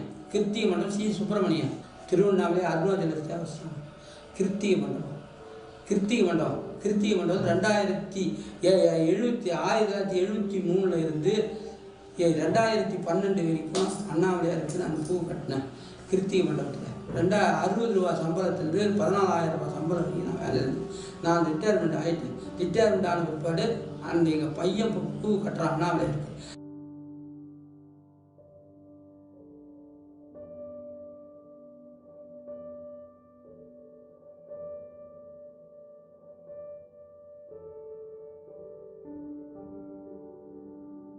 அஞ்சே முக்காவுக்கெல்லாம் ரகுபதி யோகி வருவார். 5:45 வருவார். அந்த இடத்த வந்து பெருக்கி தண்ணி முன்னாந்து தெளிப்பார்.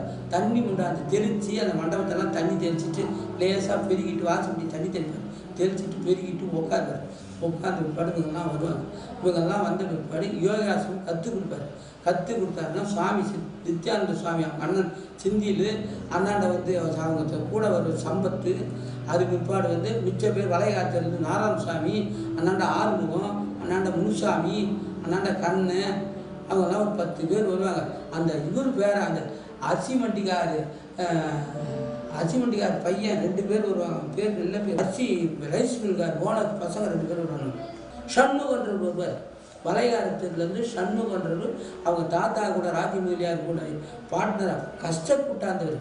அவர் சண்முகம் வளையல்காரத்துலேருந்து சண்முகம் நித்தியப்படி ஒரு சண்முகம்.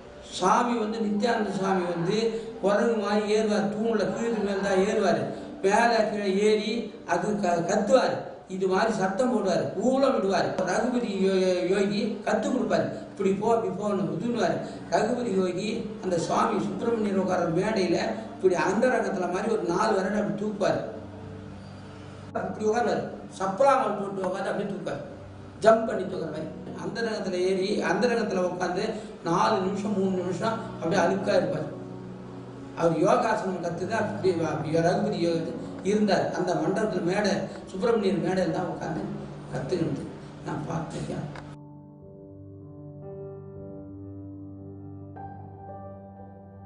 நித்யானந்த சுவாமி அந்த கிருத்திக மண்டபம் தூணில் ஒரு தூண்டை ஏறாத தூண் கிடையாது. அந்த 36 தூண் அந்த தூணில் ஏறாத தூண் கிடையாது. 4 தூண் தான் அந்த பக்கம் ஏற முடியாது. 4 சிவன் வச்சிருந்துல இது பூராமே ஏறுவார், பயிற்சி பண்ணுவார். தலை கீழே இப்படி கீழ்ந்து மேல்தான் ஏறுவார்.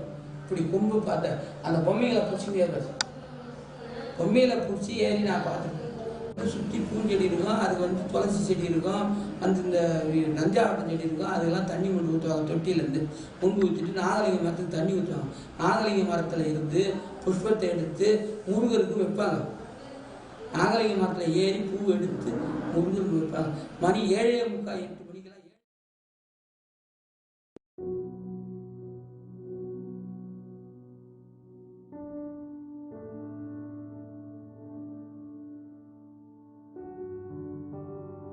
மணி 7:45 8 மணிக்கெல்லாம் 7:45க்கெல்லாம் 8 ஆக மாட்டேன் பள்ளிக்கூடம் கன்னியாகுமரி கோயில் பள்ளிக்கூடத்துக்கு வீட்டுக்கு போய் அப்புறம் பள்ளிக்கூடம் போயிடுவாங்க. நித்தியப்படி தினந்தோறும் அவங்க வந்து 5:45 6க்கெல்லாம் அங்கே மண்டபத்தை வந்து ஆயிடுவாங்க. மண்டபத்தை வந்து தாக்கலாடாத நாளே கிடையாது. ஒரு நாளில் பேரா மழை பெஞ்சாலும் அவங்க வருவாங்க.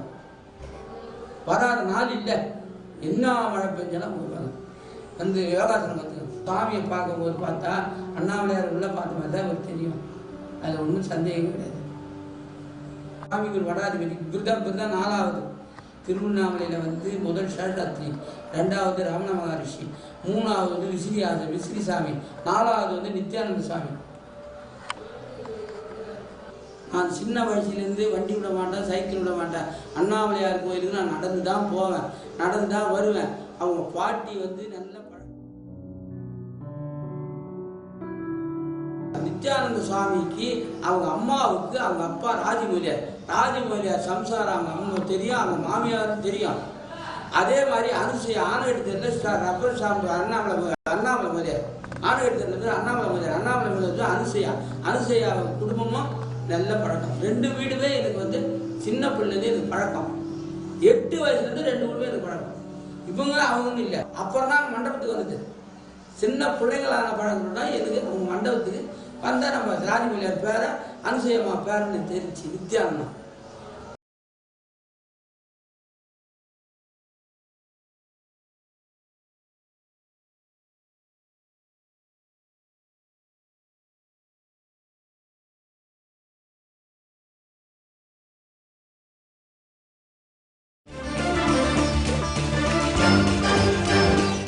On Wednesday, the Uttarakhand government moved to justify government takeover of 51 of the state's biggest Hindu temples, including Kedarnath, Badrinath, Yamunotri, and Gangotri. Preposterously, cleaning has been cited as one of the main reasons why Hindus should not be allowed to run their own temples in the state. Notably, there have been 0 legislated suggestions publicized, not even one, over the past 25 years, enforcing churches and mosques to be government-run in India. Why? This week's last-minute reply affidavit by the Uttarakhand government did not answer on the points raised by Dr. Subramaniam Swamy's petition to protect the temples, nor did it address the landmark Supreme Court's 2014 judgment against the Tamil Nadu government's takeover of Nataraja Temple in Chidambaram district, where the Supreme Court clearly said the temples should be managed by devotees and not the government.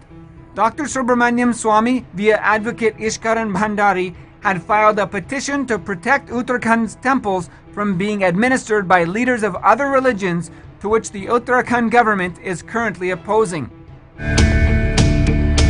2 weeks ago, retired district and sessions judge Sri Pawan Kumar from Haryana released a report and commented on atrocities being committed against Hindu minorities in the Mewat region of Haryana.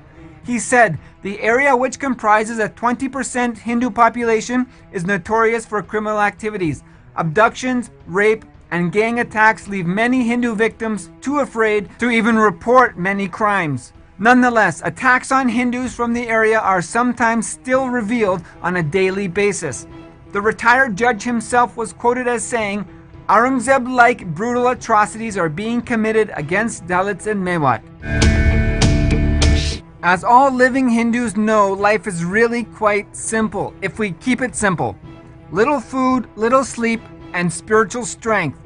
This is why many are now turning towards traditional Hindu and Vedic practices for the future. Simple ways to live healthy and in tune with the people and environment around us. The most tried and true methods come not only from the Vedic scriptures but also have proven their worth in being implemented for more than 10,000 years. An 84-year-old Nanjamal from Coimbatore, Tamil Nadu has enriched more than 100 families to start their own organic kitchen gardens, a practice that is essential to surviving in the post-COVID world. Food prices will skyrocket in the future, while Nanjamal gifts saplings to neighbors to save thousands of dollars monthly and lead the sustainable way forward. Tamil Nadu and Kerala have been using Siddha medicine, a system with roots predating every medical system on earth, to heal coronavirus victims. A special medical team has found 23 of 25 patients given Kabasura Kurinir, a Siddha formulation officially allowed by the Tamil Nadu government, along with herbal tea and sunbath for a week, were healed from the virus. More than 500,000 artisans work all over Odisha in various sectors. Many of them live in villages and are not partnered with any business. They are completely dependent on the towns and cities and indirectly on tourism. Due to coronavirus pressures, they are struggling for their very survival in a way they have not seen for many generations, as they are not in a situation to even buy the raw materials required for their handicrafts.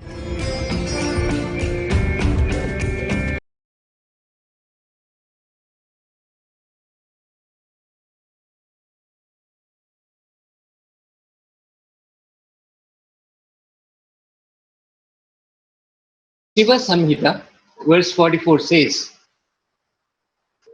Kantakupadadastani kurmanadyasti shobana tasmin yogi manodatva chittastairyam labed vrisham.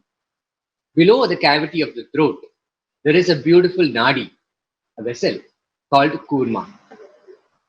When the yogi fixes his attention on it, he acquires great concentration of the thinking principle, also known as chitta. This is the verse 44 of the Shiva Samhita. Swamiji says, I have seen Yogananda Puri doing dharana, penetrative awareness, not only on his own body, but casually expressing those powers of dharana through his body also, just like that. One day he told Swamiji, concentrate on this part, the Kurma Nadi, which is the energy channel below the throat. You will be able to see all the stars. Naturally, Swamiji did not believe it. Then he just held the inside of Swamiji's wrist and dragged him out of the Kritika Mandapam, the stone-pillared hall in Arunachaleshwara temple, where they were sitting for the yoga training. When they came out of the hall, it was maybe noon time. Raghupati Yogi just told Swamiji to look up at the sky. And Swamiji looked up. He could very clearly see the stars, just like on a dark night. Swamiji asked, how is it possible? Raghupati Yogi said, when you concentrate on this part, the subtle movement happening in your eyeballs will stop. The subtle movements in your eyeballs are responsible for you experiencing the blue layer in the sky. The Raman effect of that blue light being reflected is seen by you, experienced by you, because of the subtle movements happening in the eyeballs. If the subtle movements in your eyeballs stop, you'll be able to penetrate through the Raman effect, that blue layer. Then you can see the stars. Actually, if you concentrate on Kurma Nadi, you can see very clearly that the subtle movements of your eyeballs immediately stop. It means raising the frequency of the ability to see. Let us watch Swamiji explain this process of Samyama as he initiated thousands of his followers into the subtle sciences of Samyama. Swamiji here giving a very simple definition of Samyama.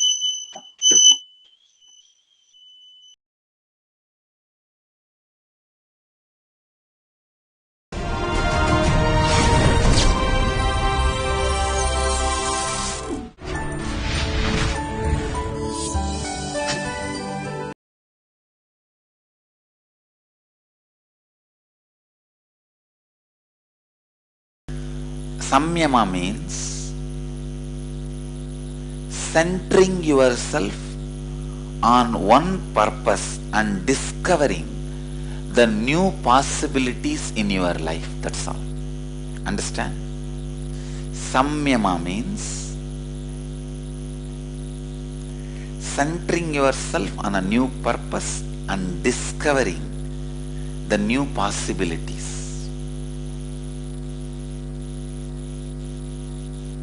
See, when a forest river, wild river is flowing, building embankment is the first step. Then putting a dam is the second step. Taking the water out just through a concentrated way, through one hole is the third step. That concentrated powerful water can produce current, can move the turbines, the words I learnt in mechanical engineering, can move the turbine and create electricity. Understand?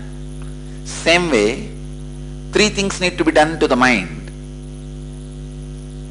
Building the embankment to the river is called pratyahara. Putting a dam is called tarana. Taking it out through one small hole is dhyana. And when the turbine moves and the electricity comes out, it is called samadhi.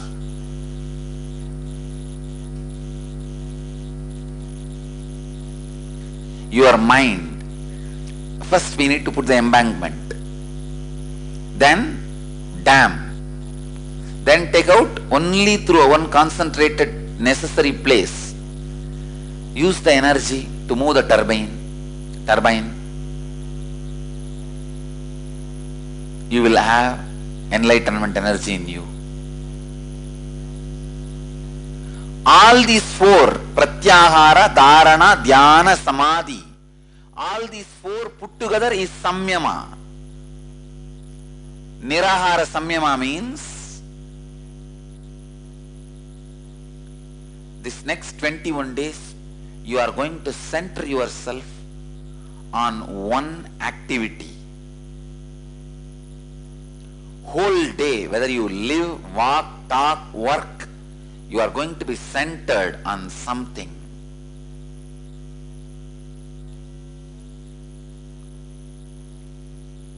Your work, your action, everything has to be centered on one action, one truth.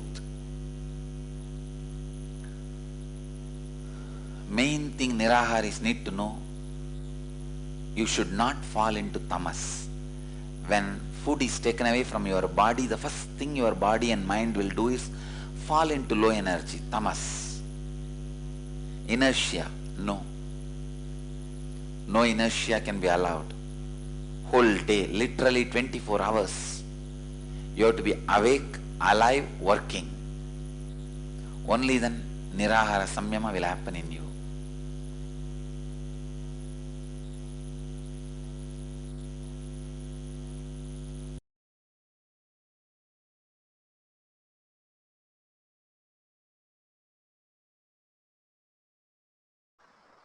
It is now time to prepare ourselves to be in Upanishad with His Divine Holiness, Bhagavan Nithyananda Paramashivam.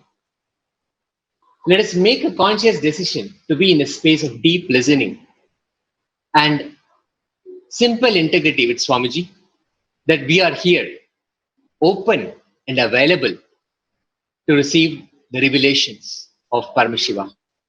Let us chant the Mahavakya initiated by Swamiji. Om Nithyananda Paramashivoham.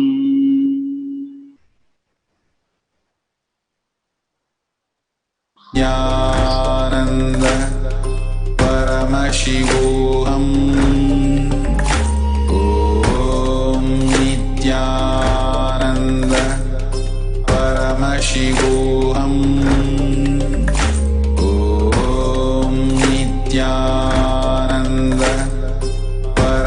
Paramashivoham. Om Nithyananda Paramashivoham. Om Nithyananda Paramashivoham. Om Nithyananda Paramashivoham. Om Nithyananda. I also request all of you to watch this satsang at least 21 times again and again and again, because everything I am going to reveal, each statement is like a sutra. Guna means something which is core nature. Akshaya Guna means something which is core nature, which can never be destroyed or separated from the existence of that core. Akshaya Guna of Paramashiva. Paramashiva neither as Guna nor Nirguna. He is Akshaya Guna. He is neither with attributes nor attributeless. He is with some attributes which can never be attributed or withdrawn or destroyed. So listen carefully. The Akshaya Guna, pi of Paramashiva. I cannot use the word exactly, pi of Paramashiva. Like pi in maths, the Akshaya Guna of Paramashiva. Each of the powerful cognitions Vedas, Agamas reveal, which I have distilled and shared with you all in the form of Jnana Paddhati, Nithyananda Jnana Paddhati. Each of those powerful cognitions are a pi of Paramashiva. Listen, if you apply them in your being, immediately Kailasa opens to you. You open Kailasa in you and Kailasa opens itself for you. Understand?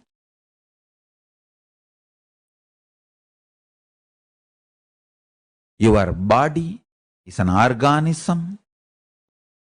The fuel for this organism is whatever you consider as truth of your existence.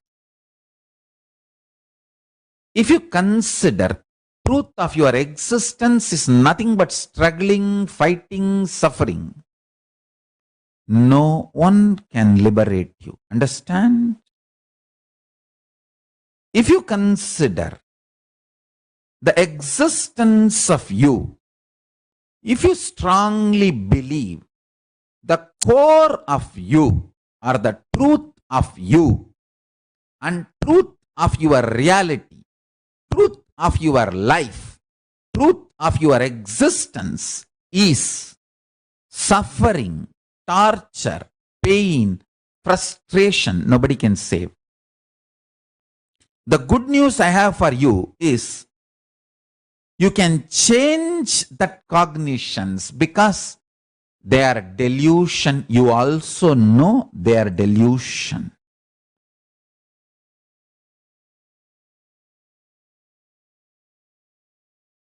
Unfortunately, as a child, you are always supported, pampered when you throw tantrum. That becomes such a strong pattern in you. You continue to throw tantrum till you are dead. Sometimes even after that.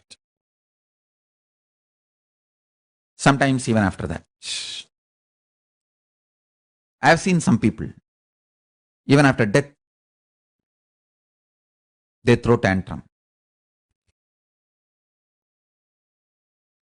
Understand,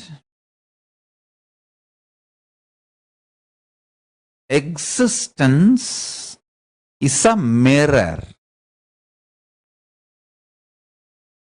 It does not pamper you when you throw tantrum.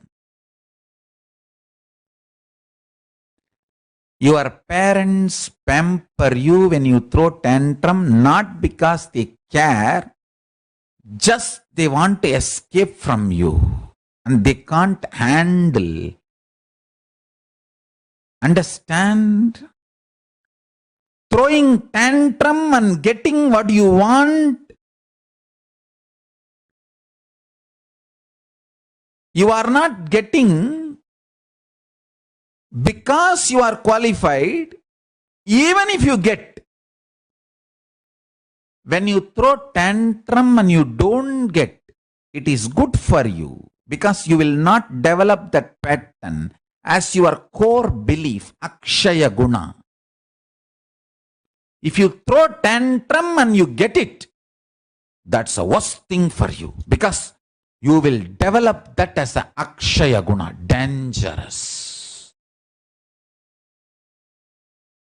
Believe, if I throw tantrum, if I behave victim, if I do stupid dramas, I will get what I want. That belief is the worst Akshaya Guna, worst cognition.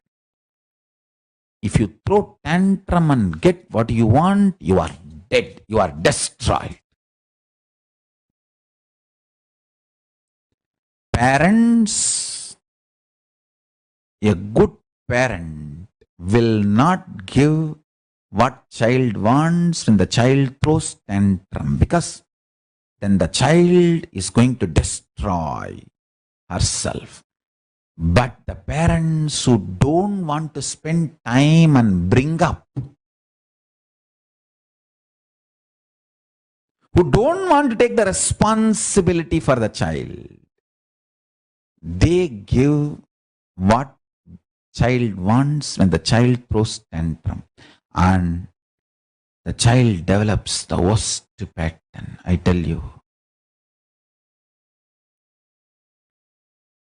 In the Rajavidya Gurukuls, the Gurukuls where kings and queens, prince and princesses are brought up, they should be taught delayed gratification, not getting when they throw tantrum. When they throw tantrum, they need a strong punishment. Prayaschitta. In my Rajavidya Gurukuls, this should be the principle. Understand? The human beings develop this pattern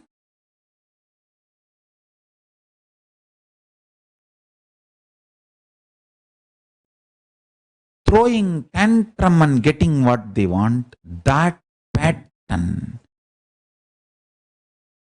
evolves as the worst poisonous being. You continue to believe your life is a frustration. That idea of victimhood. Constantly you believe your life is a curse, and all the powerlessness becomes your Akshaya Guna, which is the dangerous thing. I tell you, every powerless cognition you remove as your Akshaya Guna and add powerful cognitions into your Akshaya Guna is a blessing for you. Multiple powerless cognitions becomes your core belief, unfortunately, from the young age due to unconscious, irresponsible ecosystem, not just parents, everyone. Teachers, students, ecosystem. Again and again, whenever I remember, my eyes become watery about the ecosystem of Arunachala.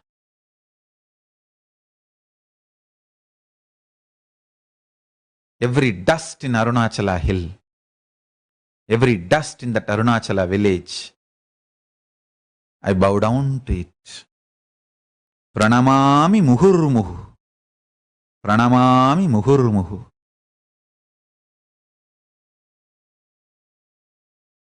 The ecosystem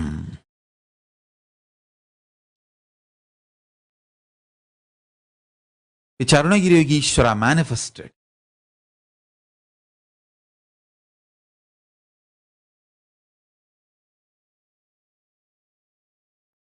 I tell you, even my health,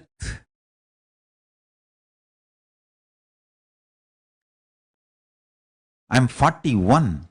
I'm so confident I'm going to live at least next 200 years.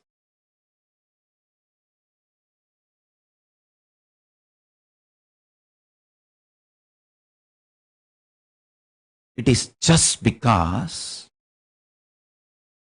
the ecosystem of Arunachala taught me right eating.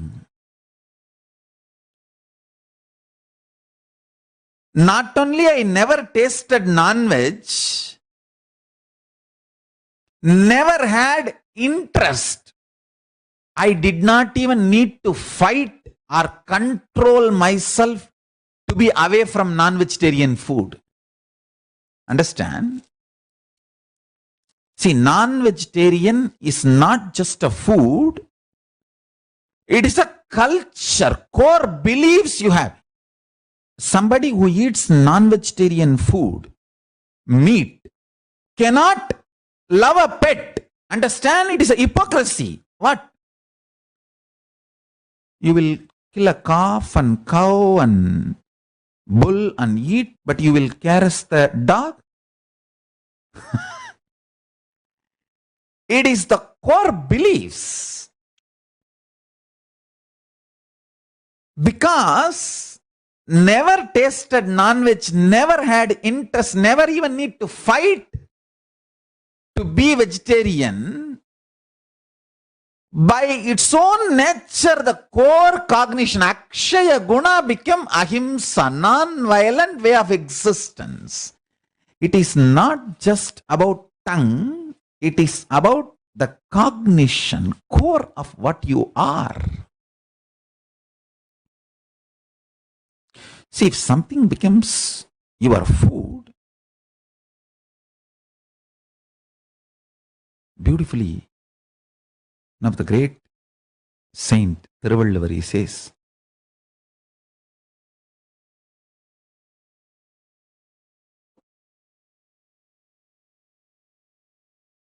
how can a man who eats meat have compassion in his life? If somebody does not eat meat, whole universe will worship him as compassionate being. Understand?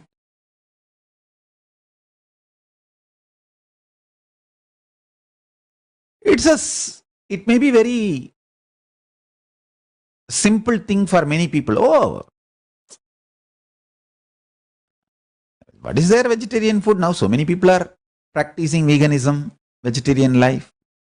Understand, being vegetarian, vegan for right reasons from the ecosystem.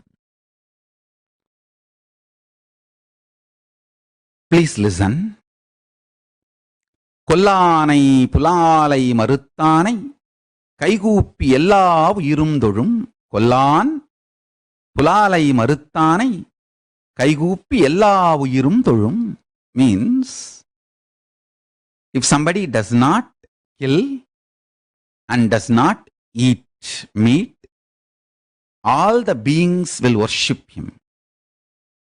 Listen, It is not just about veganism, vegetarian life. It is the cognitions you carry in your core. For example, a person who is vegetarian with the right core cognitions, akshaya guna.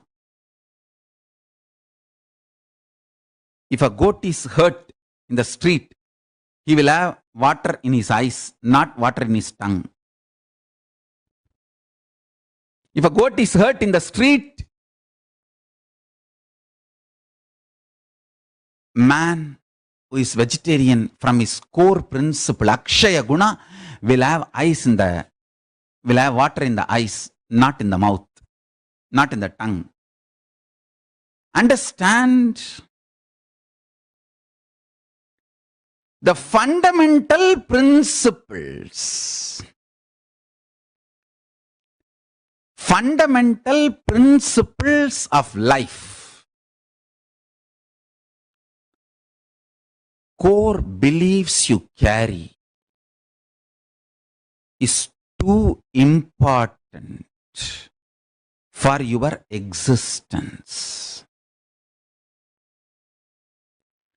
The core beliefs you carry manifests as life because that is the pie. The pie of your personal, individual existence manifests and projects as your reality. If you bring the pie of Paramashiva into your core existence, you become Paramashiva. You manifest the life as Paramashiva. Understand? My whole effort is the organism called your body, removing all the powerless cognitions and adding all the powerful cognitions to your core existence, to your core belief about you. Understand, I tell you. The good news I have is, consciously if you decide,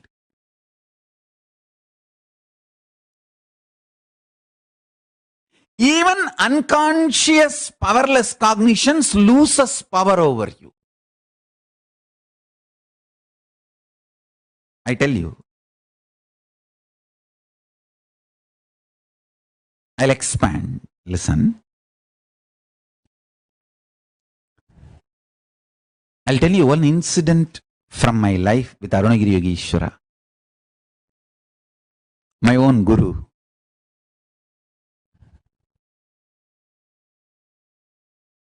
This very principle which I am talking to all of you, the Akshaya Guna of existence, Paramashiva, he was trying to explain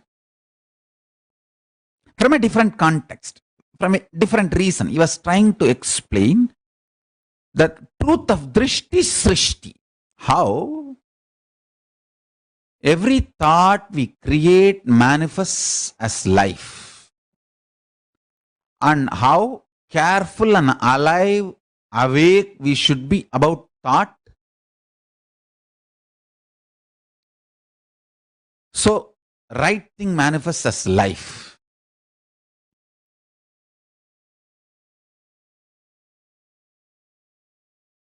I was sitting next to him and he was teaching me this principle about Drishti Srishti. How? The way we see the existence, the reality changes. I'll describe the scene.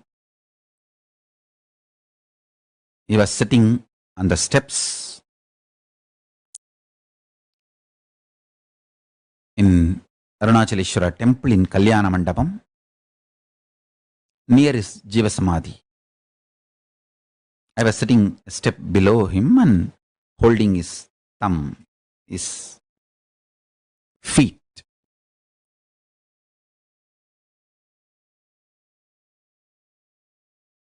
he was explaining,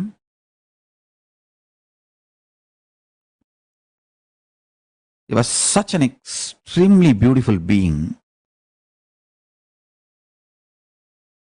He's a feast for all five senses. The smell around him and the way he captures the whole eyes. Both eyes will be sucked into him. Automatically third eye need to be opened to be there. By his very beauty, Swarupa Darshana Matra, he opens all third eyes, because two eye will not be sufficient. Your whole existence will feel insufficient, inefficient to grasp his form. Automatically, your third eye will open. You will be so absorbed in him. Feast for all the five senses. Even if I touch him, I have seen my mouth will become watery. The whole saliva is such tasty, delicious being even to touch. Just by touch, I have seen. If I touch him by hand, my mouth will feel the deliciousness. That kind of a being. He was describing this, how the thought becomes reality. How every thought we have, we believe, changes the universe. I tell you, even now, I literally believe, really, Meenakshi happened. She walked on planet Earth and did all the Leelas described in the Purana. Not some metaphysical, metaphorical thing is described as a poetry in the Purana. No. Real factual history. Puranas actually record very less which you can understand. No, if they record the whole thing, you may not even be able to grasp it. Destruction of the third eye signs in India made common Indians believe Puranas are not real. Just if I awaken the third eye to one generation kids, of course I'm going to do it.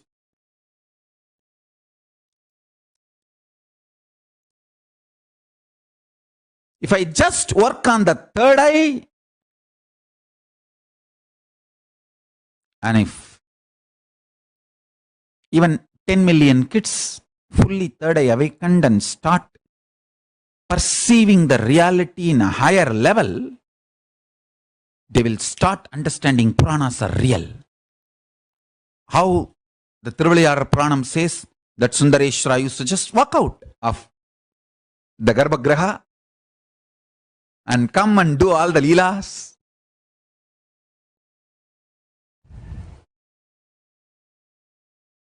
கல்யாணைக்கு கரும்பூட்டி கிழவனை குமரனாக்கி ஆனை பெண்ணாக்கி பெண்ணை ஆனாக்கி அலியை ஊனாக்கி உன்னை நானாக்கி என்னை நீயாக்கி, playing all those leelas. Whatever is written in the Puranas are really real. It happened and still happening. This becomes my core cognition, truth of existence, just by darshan of Arunagiri Yogeshwara. He made the higher reality as my core belief, Akshaya Guna of me, by his darshan. Guru is a person who makes all the higher existence, higher possibility as your core belief reality. Kailasa as your Chidambara.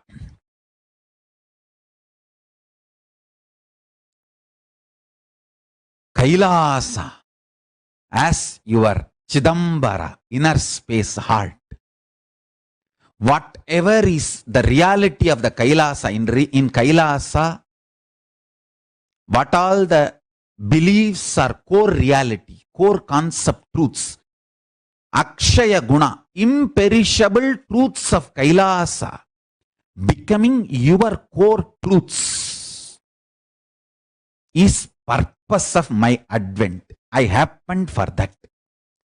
Whatever is believed, whatever is cognized as the core reality in Kailasa, I am bringing them as powerful cognitions for all of you to experience that as your core belief, Akshaya Guna, core existence.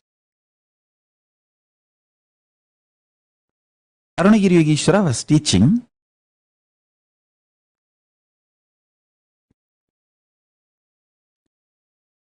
Suddenly there was an ant moving from my hand to his feet. And I became very protective of Arunagiri Yogeshwara and wanted to kill that ant.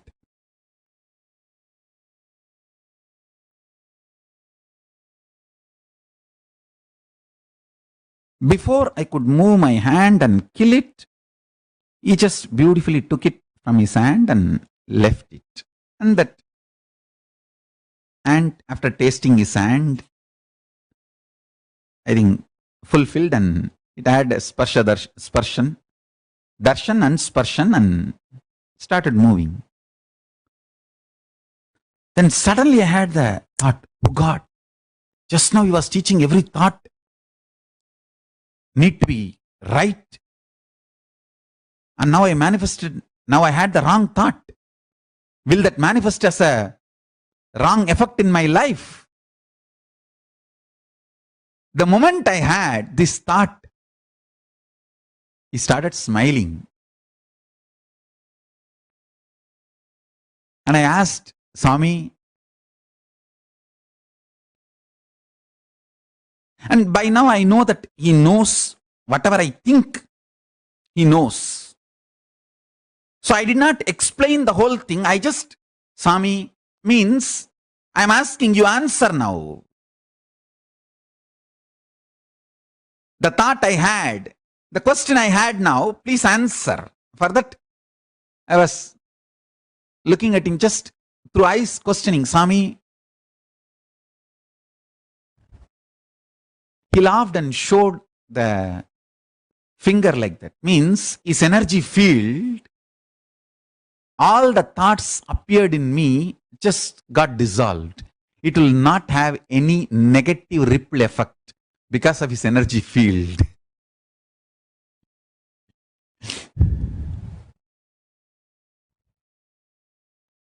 Neither I asked the question verbally, I just asked through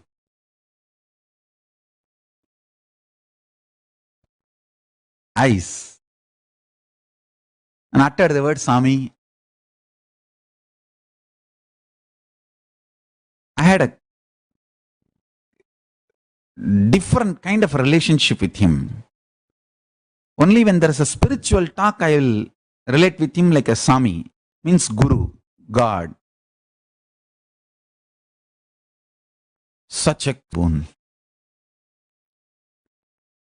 Because of that extreme friendliness, he was my father, mother, uncle, everything.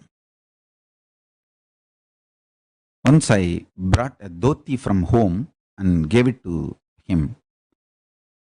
This giving habit was taught to me by my father and mother. The extraordinary givers, for their wealth, the way they gave is unimaginable. Even though people who live around me feel that I am a giver, but nothing compared to my father. Very irresponsible giver. Even in giving, irresponsible giving. Whenever he buys a dhoti for himself, he will always get a kavi dhoti for me to give it to sadhus. Because he knows otherwise his white dhoti will be taken away.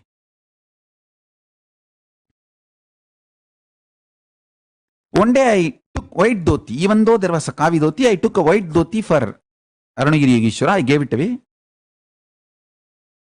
My mother asked, to whom you gave it? For whom you took? I did not answer. I wanted to find out first from Arunagiri Yogeshwara and then come back and tell whether I can reveal I gave it to him. So I did not answer, I just walked out. Directly went to him and said, my mother is asking like that, what should I answer? He said in Tamil, Annanu kuduthan sollu po. Means, go and tell your mom that you gave it to her brother, elder brother. But she doesn't have elder brother. She has cousin brother, elder brother, only younger brother, 3 brothers. I did not remember all that. I just know whatever he says, let me go and tell. I went and told her that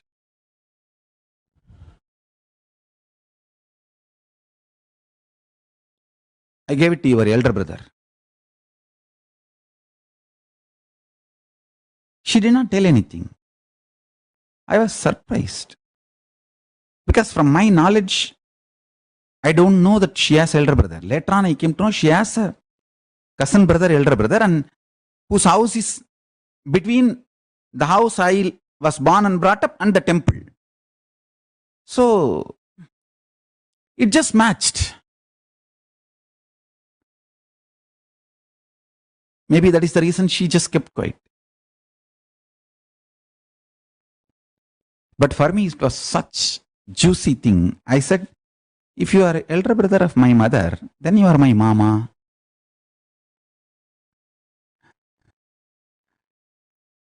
He said, yes, I am your Thai mama.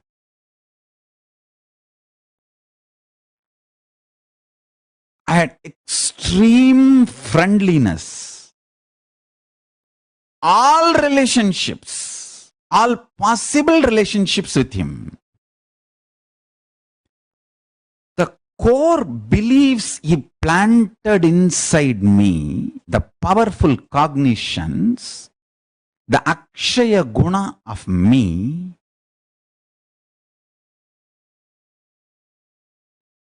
is the direct Akshaya Gunas of Paramashiva.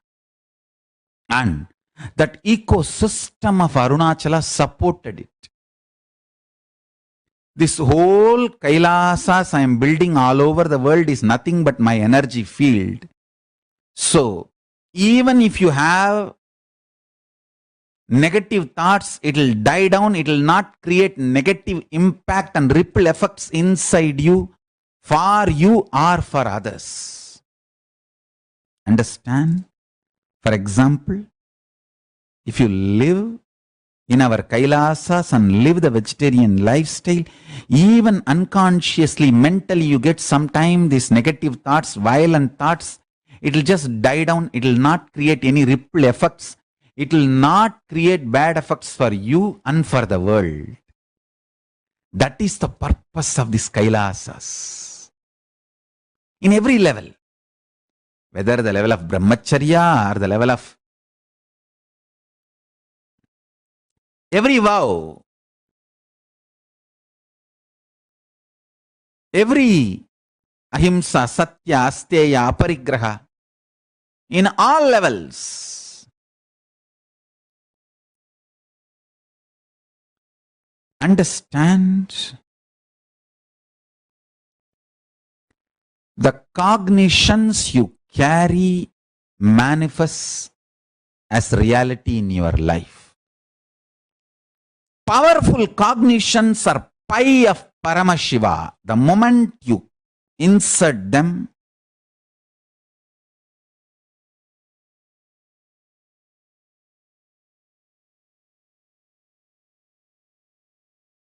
powers manifest.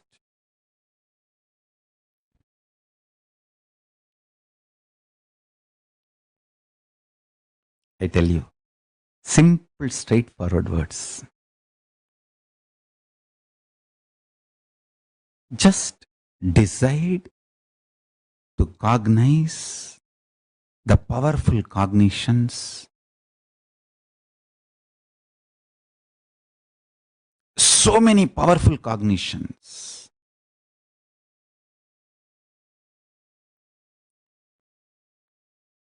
Paramashiva as I, pi, P-I, Paramashiva as I is pi of Paramashiva. This is the powerful cognitions. When you put these powerful cognitions inside you, like you are Paramashiva, whatever may be the external, internal situations of you. This is one of the powerful cognition. Whatever denies this powerful cognition, decide, sit and pen down, do completion with it, or do dash with it. You fill that, all bad words in the dash. Because all completion is nothing but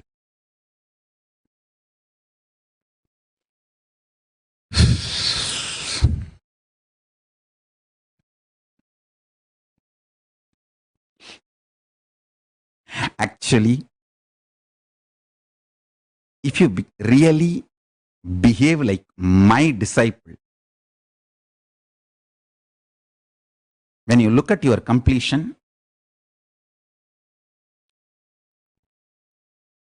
in many Western countries, I have seen that when you are driving, if you honk, the other person will do something. They will lower the glass and raise the hand and show and go. I never understood that because that was never part of this Indian. In India, honking is a lifestyle. Every vehicle they will write sound horn. You are expected to honk. It is encouraged. The West, honking is not.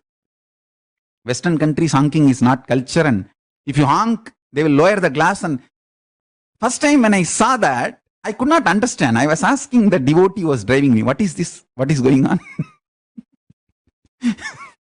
He said, it is a bad word, Swamiji. Actually, you should do that to all your completion. When you see your incompletions, you should just do that same, showing the finger to all your incompletions. Now all of you know it, what I am saying.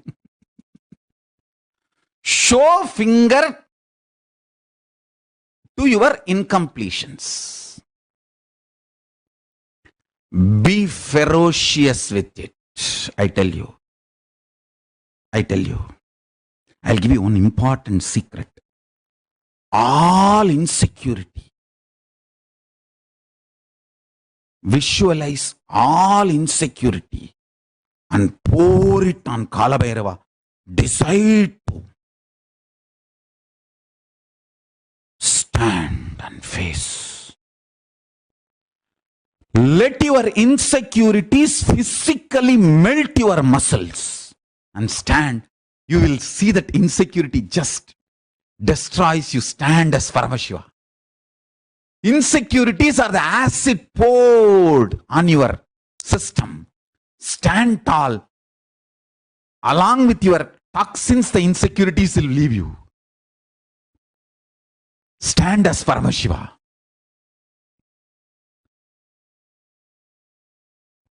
Man who stands in front of the insecurities becomes Paramashiva.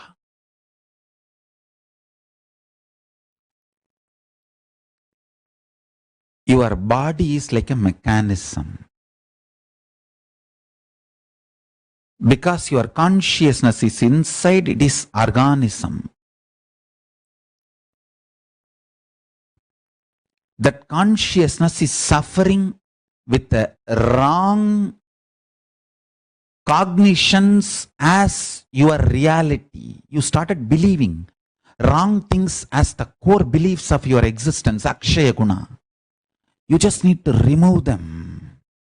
Put the right cognitions.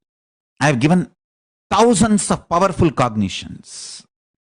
For example, this one, static, matter, dynamic, activity, strategic, existence, all three are one and the same. There is no border, boundary. If you just cognize, whatever comes as opposition to this core truth is an incompletion. Either complete them or burn them or be ferocious with it or show finger to it.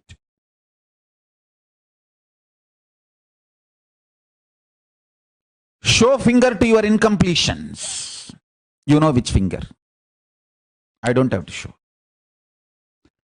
But burn them. Burn them. Burn them.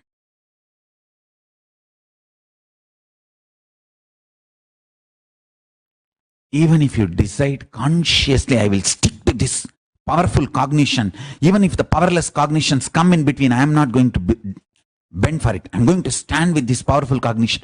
You will see that powerful cognitions just starts manifesting as powers and enlightenment. That decision is called commitment to Guru. My commitment to Arunagiri Yogeshwara is the only thing that made everything possible for me. Whenever any problem arises, no, I committed to him. So let's just do that. That's all. There is no second thing. I committed to him. So let's do it. That's all.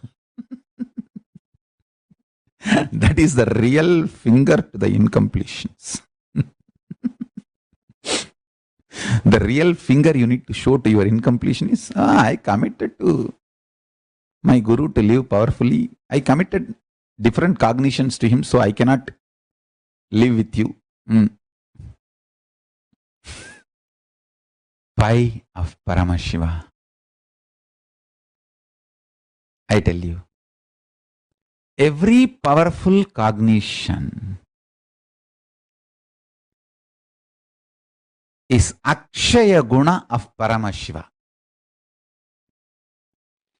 Bring them into you. All the other things not integrated to that powerful cognitions, either pen down and burn or complete, relive and relieve, or show fingers. I don't care, but get rid of them. I still remember first time when a devotee was driving me. It was that long car. I forgot the name. To receive you, they bring. I forgot the name of that car. It was in limo. Car they brought, and then I always sit in the front seat next to the driver. They said, no, Swamiji, this is a VIP car. You are supposed to sit in the back side. I saw all the glasses and all that. I said, what is the use of all these for me? I don't. 90% of the world has no use for me. Only little food and the cloth and this few jewelry which I am wearing, only this is useful for me from the world. Otherwise, I have no relationship with this world. So, actually, once they took me to the world's biggest mall in Toronto, I think. That owner was a devotee, so he said, please come and bless. And they took me around, and then finally they said, what do you want? I said, nothing here is useful for me. Nothing here is related to my life. He was shocked. Swamiji, we brag that anyone comes here always buys and buys more than what they need and go on. I said, I have nothing to do sitting backside. I'll sit in the front. At least I can see the road. Because the village boys, the maximum pleasure for us is sitting in the car and lowering the glass and seeing through the window. That is the maximum pleasure in the life. Nothing. Simple pleasured people are the richest people in the world. Simple pleasured means always happy. Simple things are enough to make you happy. And so I said, no, I am going to sit in the front. They said, no, Swamiji, as per the tradition that only the staff sit in the front in this kind of a big car. I said, no, I am going to sit here only. Anyhow, I sat. When they were driving, by mistake, this driver put the hand on the horn and honked. That is when I saw that person, somebody driving in the road, lowered the glass and raised the hand and showed the finger. I could not understand why. But I understood that something is wrong. That much I understood. Because the face expression. Then the devotee explained.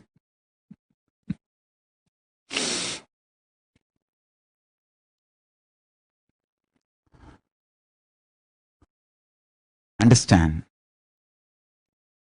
The yoga danda I received from Arunagiri Yogeshwara, which has protected me and still protecting me from everything, is I committed to him.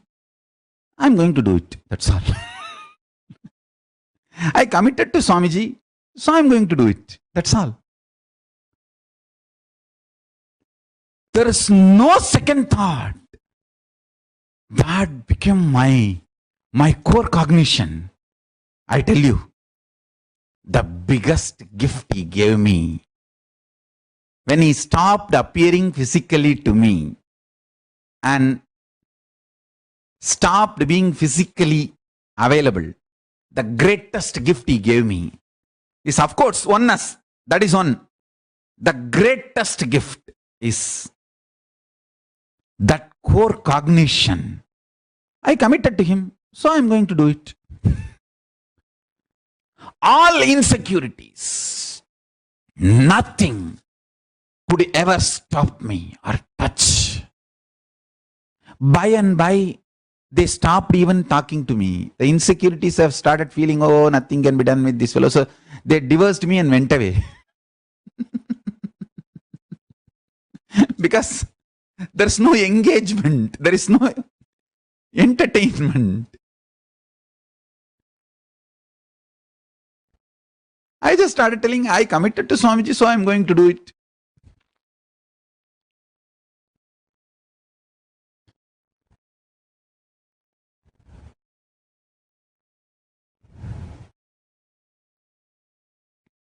Every time, bring the powerful cognitions inside. Still, I am not yet done. I'm going to talk next 2-3 hours. I have a lot to share, a lot to talk to all of you, a lot to tell you all. For quite a long time, I have too much downloaded. So I have to talk to you all a lot of things. And now whenever incompletions are coming, you guys are going to remember the finger. You guys are only going to remember. Swamiji told, show finger. So any incompletion comes, just show finger, that's all.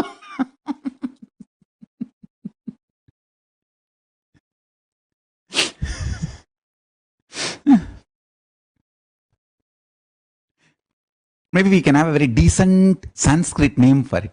Nadumidana Mudra.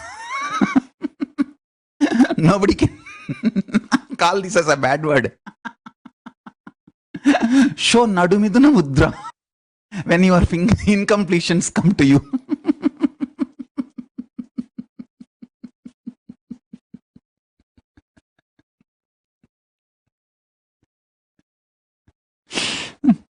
We have a lot of names for different mudras. So we can call this as a Nadumidana Mudra. Understand, fundamentally, your incompletions are not even worthy of sitting and completing. It's only worthy of Nadumidana Mudra. Otherwise, they will do that to you and to your life. Before they do, you do it to them. So you are safe. Be ferocious with incompletions. The existence ferociously standing tall in front of the insecurities and incompletions. I tell you, really I tell you. Life is all about standing tall. That is what I learned from Arunagiri Yogeshwara. Stand tall in front of any incompletions. I tell you, whenever you stand tall in front of your incompletions and ferociously, you start romancing with powerful cognitions.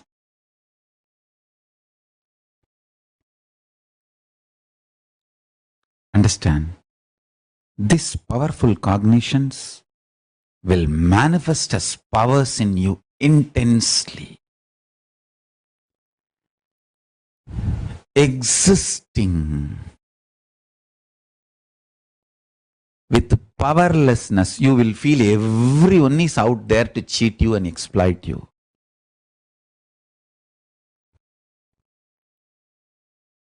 Understand, I never ever felt somebody is cheating me or exploiting me. I always felt they are exploiting themselves. Thinking they are cheating me, they are cheating themselves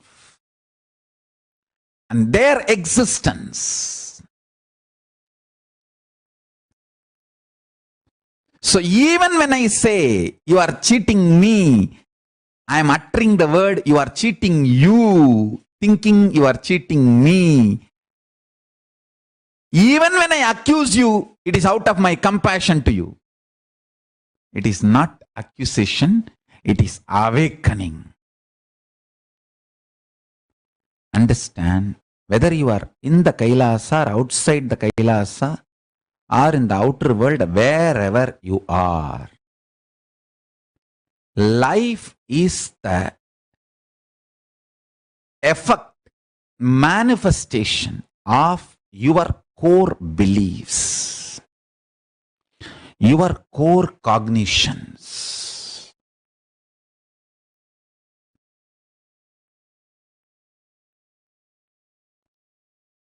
Bring the pie of Paramashiva into your core belief. The Akshaya Guna of Paramashiva, let it become your core beliefs about you and your life and your existence. You will manifest enlightenment and powers and that kind of a life around you.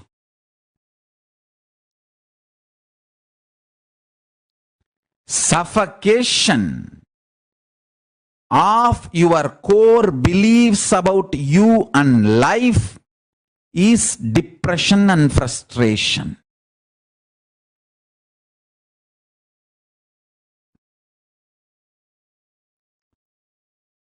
Joy of your core beliefs and life is power and enlightenment.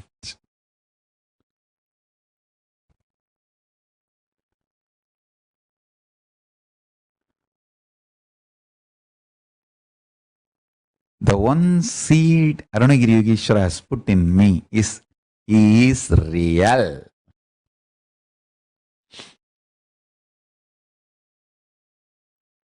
Paramashiva is real. I tell you guys, really I tell you guys. You are my disciple. With all my love, I tell you guys. The best thing I received from my Guru, I am giving you guys as a prasada. This too is the best thing I received from my Guru. One, my Guru is real.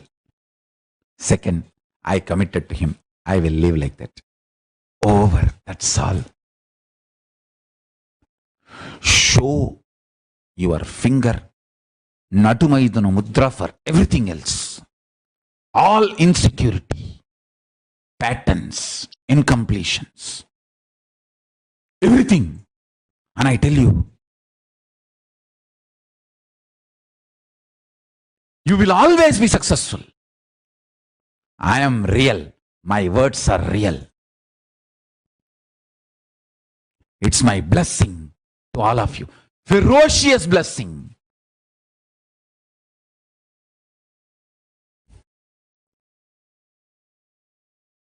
Blessing enforced on you. A ferocious blessing. I give you the ferocious blessings.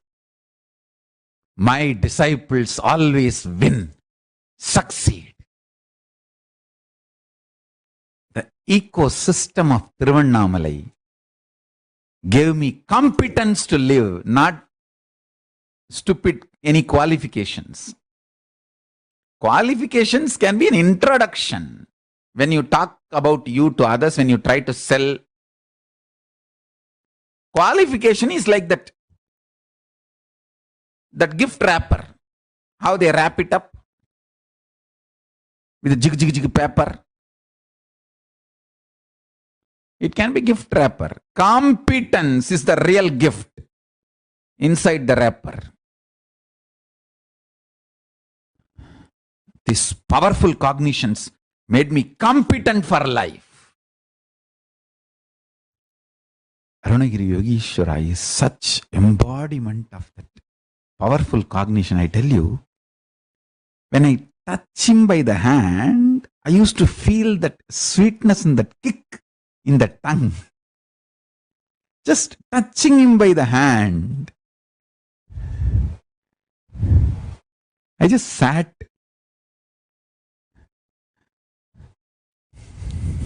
Even now when I remember, my eyes can experience that kick. My tongue can taste that sweet. His form can be smelt by the nose and heard by the ears. His voice can be seen by the eyes and smelled by the nose and tasted by the tongue. His everything can be enjoyed by all five senses and more. Just the whole Kundalini will become alive. I remember still when he blessed that Jiva Samadhi in Tiruvannamalai, in our Kailasa in Tiruvannamalai, Adi Annamalai. Vanni Perunjudarai எழுந்தருளிய நாம் வன்னி மூலையில் வன்னி மரத்தில் இவ்வன்னி மர வடிவாய் என்றென்றும் இங்கிருந்தருளி எல்லோர்க்கும் அருள் செய்வோம். As a light shaft, I came in this Agni corner, and as the Agni tree, Vanni tree, I will stand and reside and bless all of you forever. In this tree and under this tree,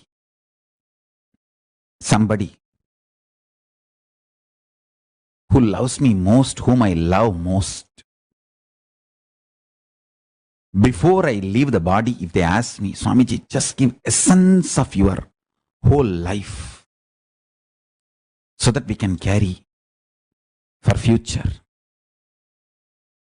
We can write this as a golden words and keep it for future. I'll tell you just these few words. Personal, intimate attachment to Guru.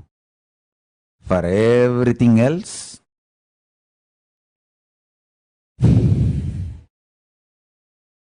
everything else is an incompletion. How it should be treated, you know, I already taught you. Madhya Maithuna Mudra. Sanskrit word gives a very decent spiritual look. If I tell in English only, it will become a viral video. So I told Sanskrit, Madhya Maithuna Mudra. See, all of you do Anganyasa Karanyasa. You know the finger's name. Angushtabhyam Namaha Darjanibhyam Swaha Madhyamabhyam Vashat Anamigabhyam Hum Ganishtabhyam Vaushat. So you know Anganyasa Karanyasa mantra. Everything else is in completion. Understand? Everything great expressed in me just when I remembered my personal intimate attachment, my connection with my Guru Arunagiri Yogeshwara is real. Just let me remember his name, his form, and him, and be attached to him forever, ever, ever, in all the raw ways, not socially decent or socially polite, absolute oneness with him. That's all is the essence of my life. Everything else, you don't know what to do. Whenever I carried these cognitions, Paramashiva just exploded through me, manifesting all the best things. My attachment to my Guru destroyed all other attachments and finally made oneness. Still in my computer screen in Facebook, some Arunachala's photo come, I'll stop everything and sit and bow down and connect like a school kid. These guys may be giving me some big legal update and the updates about so many things happening. I'll say, wait.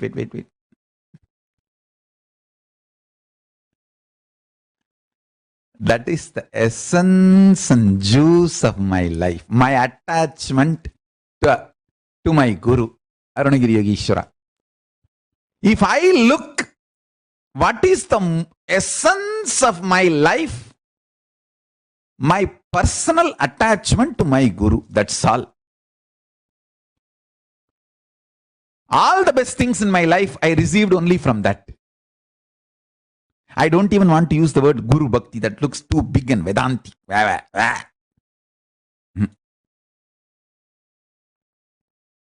don't want to use the word Guru Bhakti. I want to use the word Guru Pasam. That's all. Without even knowing what is integrity, I enjoyed integrity with him.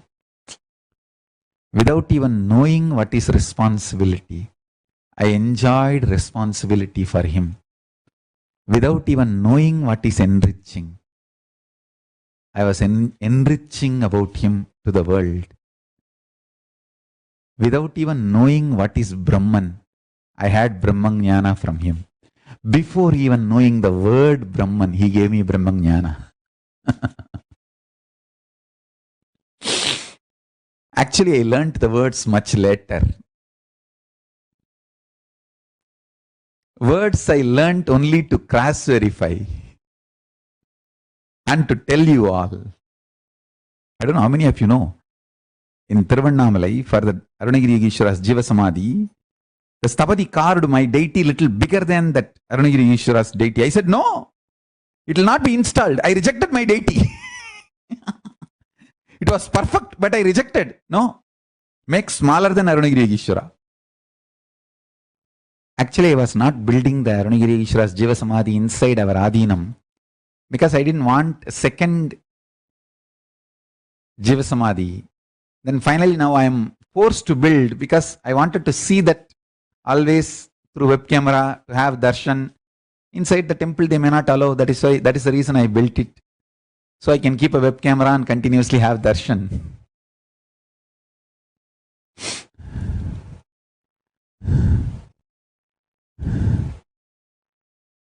Raw attachment.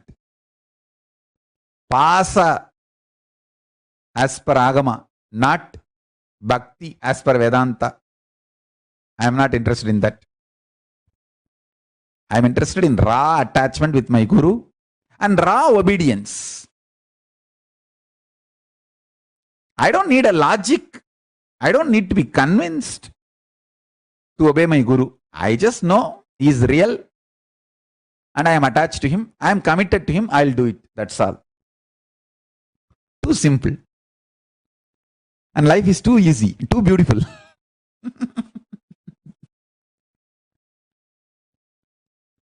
And too exciting, too inspiring. Continuously enlightening, successful. Wherever I obeyed my gurus, I was successful. You can all have Darshana Paranagiri Yogi Ishvara. Pai of Paramashiva. Akshaya Guna of Paramashiva.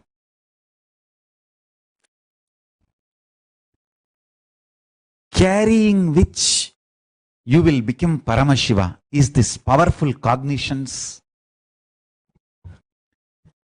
which I have revealed in thousands and continuing to reveal. Understand? All these powerful cognitions. Paramashiva is real. Unclutching gives you the experience of the Paramashiva state. Integrity makes you experience the space of Paramashiva. Enriching will make you manifest powers. All these powerful cognitions. I have given thousands. Still I am giving thousands more. I have compiled all these powerful cognitions from Vedas and Agamas as a Nithyananda Jnana and it is available freely. I'll tell them to share today. Nithyananda Jnana. Understand these powerful cognitions. When you keep them inside, be ferocious with all other incompletions. They will just manifest as powers. I tell you, fundamental things, fundamental basic truths, if you start practicing them, it's called initial. If you apply them again and again and again in your life, it is called advanced. That's all. You become an advanced person if you manifest it again and again and again in you. That's it. Fundamentals don't change. If you apply the fundamentals, the fundamental setup may change. Fundamentals don't change. This making mental setup changes. I'll come to the subject straight after 1.5 hours.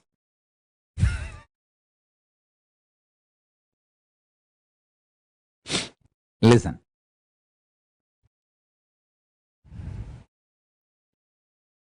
I'll give you now few cognitions. 1. Paramashiva is real. He came as Arunagiri Yogeshwara. He initiated me and gave enlightenment and himself in oneness to me. And I am giving you that blessing. 1. Paramashiva is real. He himself came as Arunagiri Yogeshwara and initiated me, blessed me and gave me the oneness. That's second cognition. 3rd, I am giving you that same blessing and experience to all of you. I am not putting the precondition here. Please be very clear. I am not saying if you are integrated to me like how I was integrated to Arunagiri Yogeshwara, I am giving you this experience. No. I am saying directly, I am giving you this experience. Actually, when you start experiencing and start manifesting powers, you will become integrated like how I was with Arunagiri Yogeshwara. See, I am practical. I enjoyed him. So I fell in love with him. I don't know good or bad reasons. Many of you have not even seen me physically. One generation of devotees have come who has not seen me physically. Maybe it is a new to Nithyananda Sangha, but that generation has started. Usually this happens only when the masters leave the body. But I am the first master. Living in the body, one generation of devotees are already built who has not seen me physically.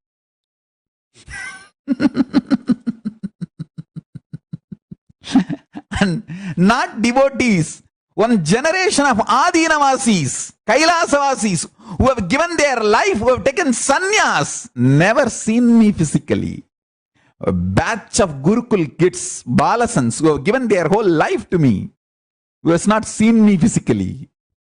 Even if you have people who have seen me physically, very many may not have touched me. How I touched and experienced Arunagiri Yogeshwara. So I am not putting this integrity as a prerequisite. Just this three cognition. One, Paramashiva is real. Paramashiva came as Arunagiri Yogeshwara and initiated, gave enlightenment, oneness and powers to Swamiji. And Swamiji is giving all of that blessing, energy, oneness, experience to me. Just carry this three cognition and sit now. I will make Guru Diksha happen in you all. I'll just open this thunder of Paramashiva. Let thunder of Paramashiva land on planet Earth and bless all of you. Let Paramashiva land and bless all of you. Bless all of us. Bless every one of us.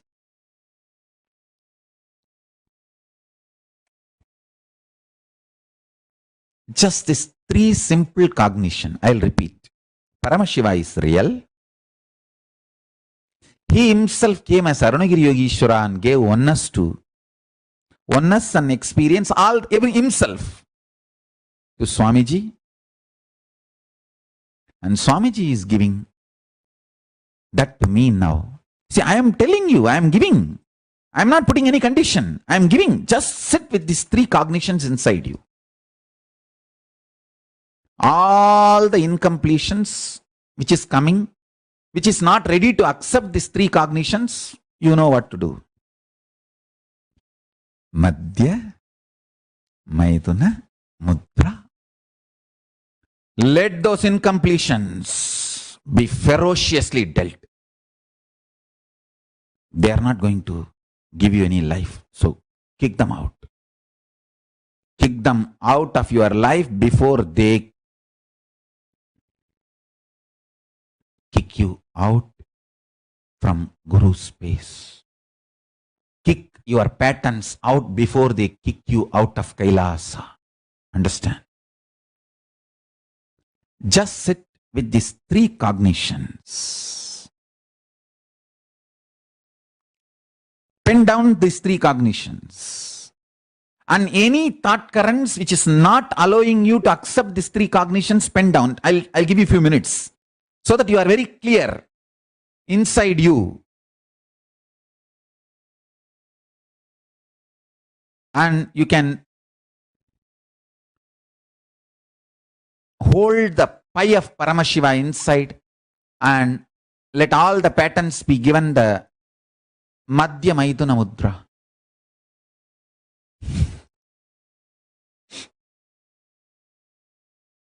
It is going to become viral now, I know. Without uttering a bad word.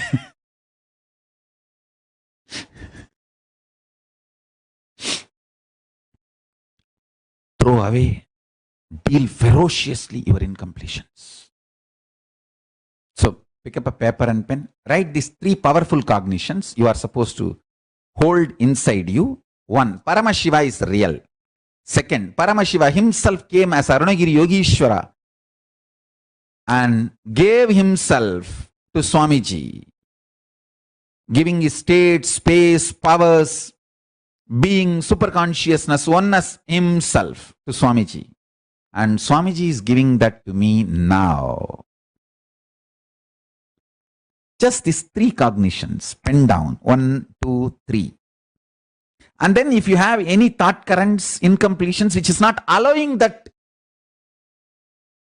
to be cognized by you as your reality, pen them down. So you can do the Madhya Maithuna Mudra to those incompletions. In Tamil I said Natu Maithuna Mudra, in Sanskrit Madhya Maithuna Mudra. It's going to become very popular now.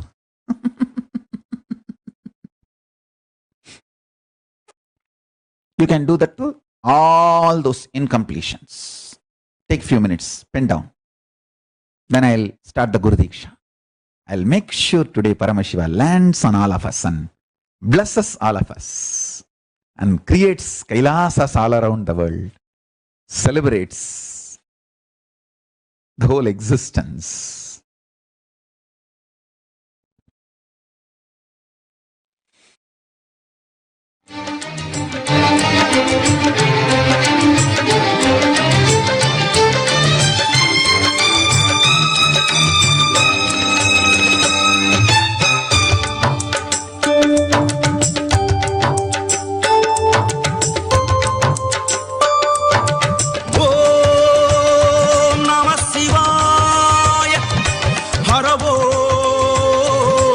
Addendum.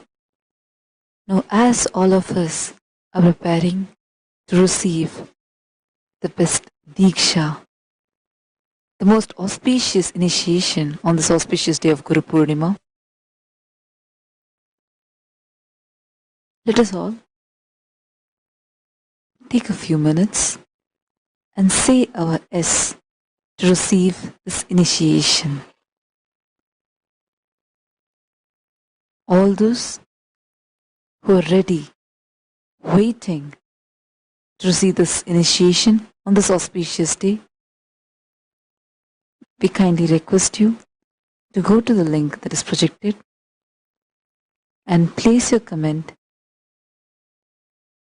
as you request to have this initiation of Guru Diksha.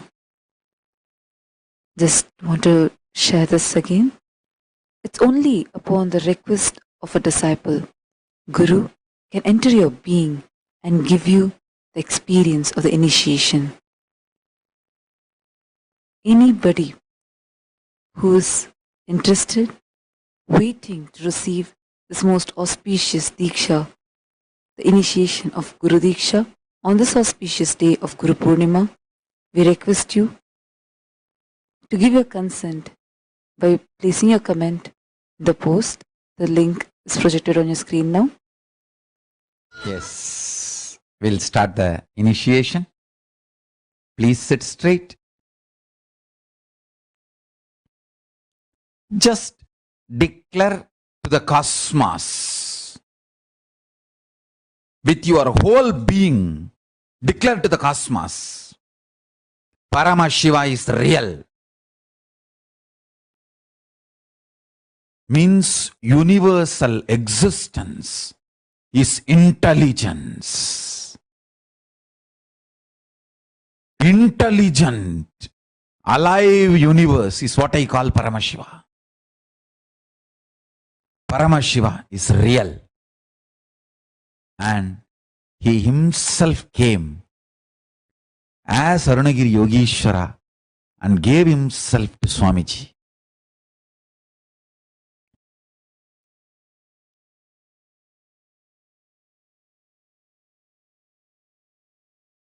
And now Swamiji is giving that to all of us.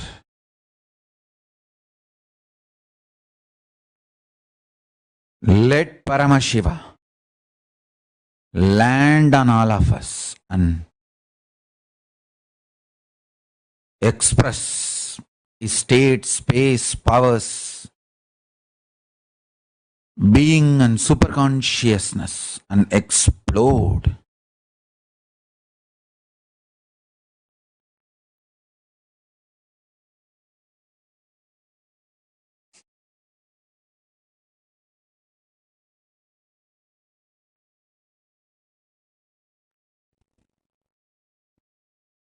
Declare to yourself and to the universe, Paramashiva is real.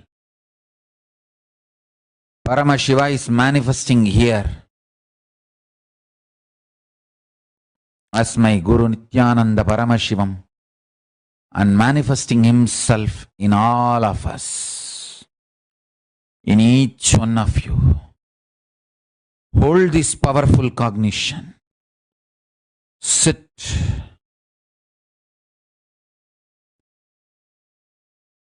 Chant the Mahavagya intensely, internally. Om Nithyananda Paramashivoham. Om Nithyananda Paramashivoham. Om Nithyananda Paramashivoham.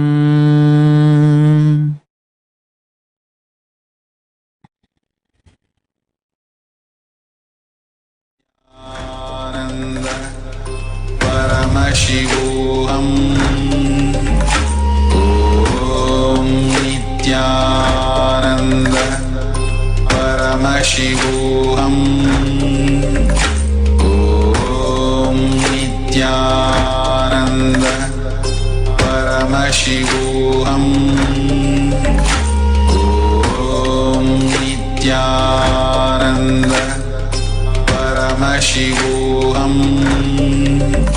Om Nithyananda Paramashivoham. Om Nithyananda Paramashivoham. Om Nithyananda Paramashivoham. Om Nithyananda Paramashivoham. Om Nithyananda Paramashivoham. Om Nithyananda. Let Paramashiva intensely land on all of us. Let Paramashiva explode in all of us. Let the state, space, powers, being and superconsciousness of Paramashiva manifest in all of us. Let Guru Diksha happen in all of us. Chant the Mahavagya intensely. Let Paramashiva manifest in all of us. Let the state, space, powers, being and superconsciousness of Paramashiva manifest in all of us. Listen carefully. Now, whether you know it or not, accept it or not, listen or not, believe it or not, I have initiated all of you. Paramashiva has initiated all of us.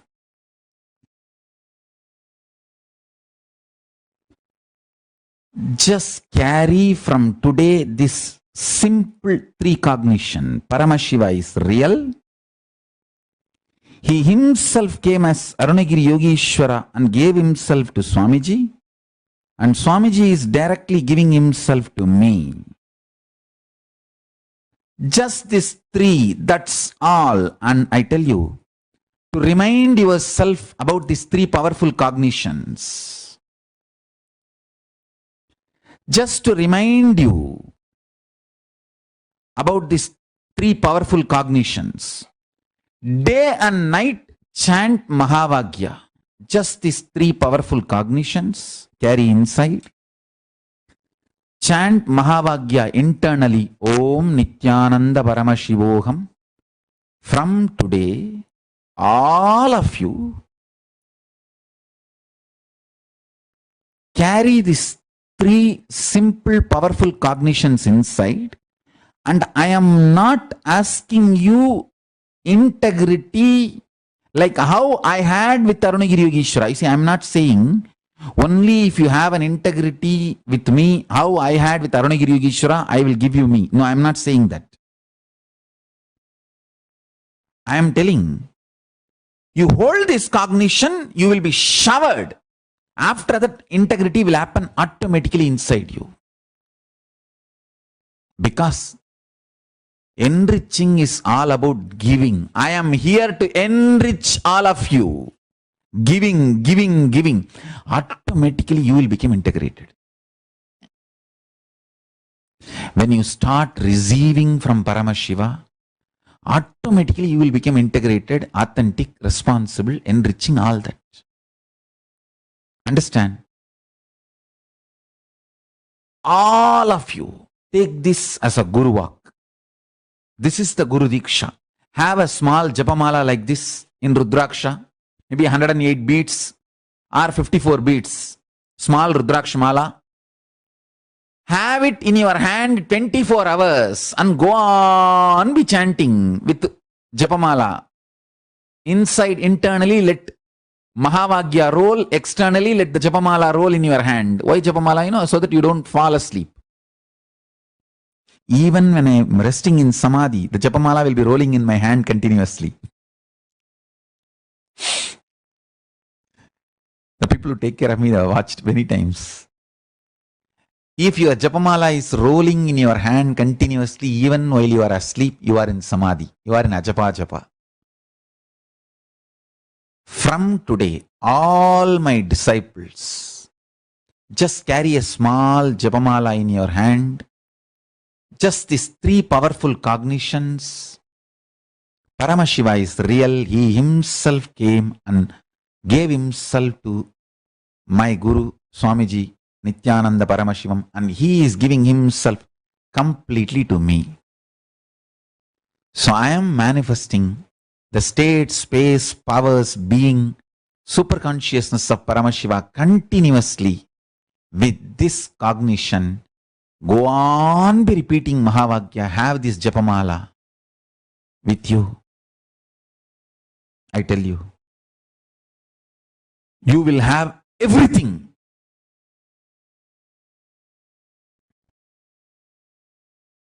All the best things of life, including enlightenment. When he himself is showering, then when he himself is manifesting through you, naturally you are going to have everything. Understand? Everything else is useless. Throw them out. Just these three powerful cognitions.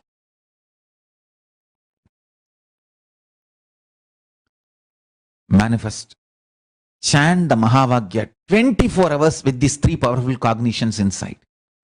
Let all other cognitions disappear, melt down. All other incompletions, everything else, let it melt down. Hold on to these three powerful cognitions and do Ajapa Japa with the Japamala. Japamala is useful so that you don't fall asleep or don't get diverted or deluded. I have seen the use of Japamala. Arunagirinathar sings, Japamalai Tanda Gurunada. I have so much to tell. Just chant this Mahavagya. I will continuously talk to you. I will continuously be connected to you. This satsang can only be started, can never be ended. I am introducing Kailasa to all of you. See the whole pie of Kailasa, the pie of Paramashiva I am introducing. I am connecting that to all of you. This Mahavagya is pie of Paramashiva.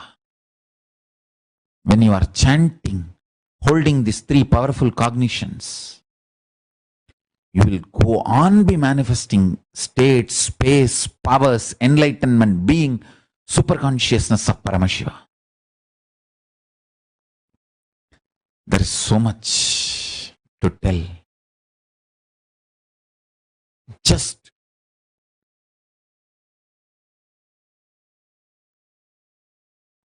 flower your whole being with Mahavagya. Let Mahavagya blossom in your being.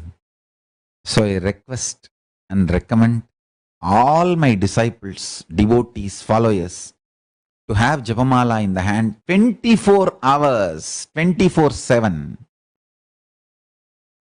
Go on be chanting Mahavagya, doing Ajapa Japa inside, carrying this and holding these powerful cognitions inside.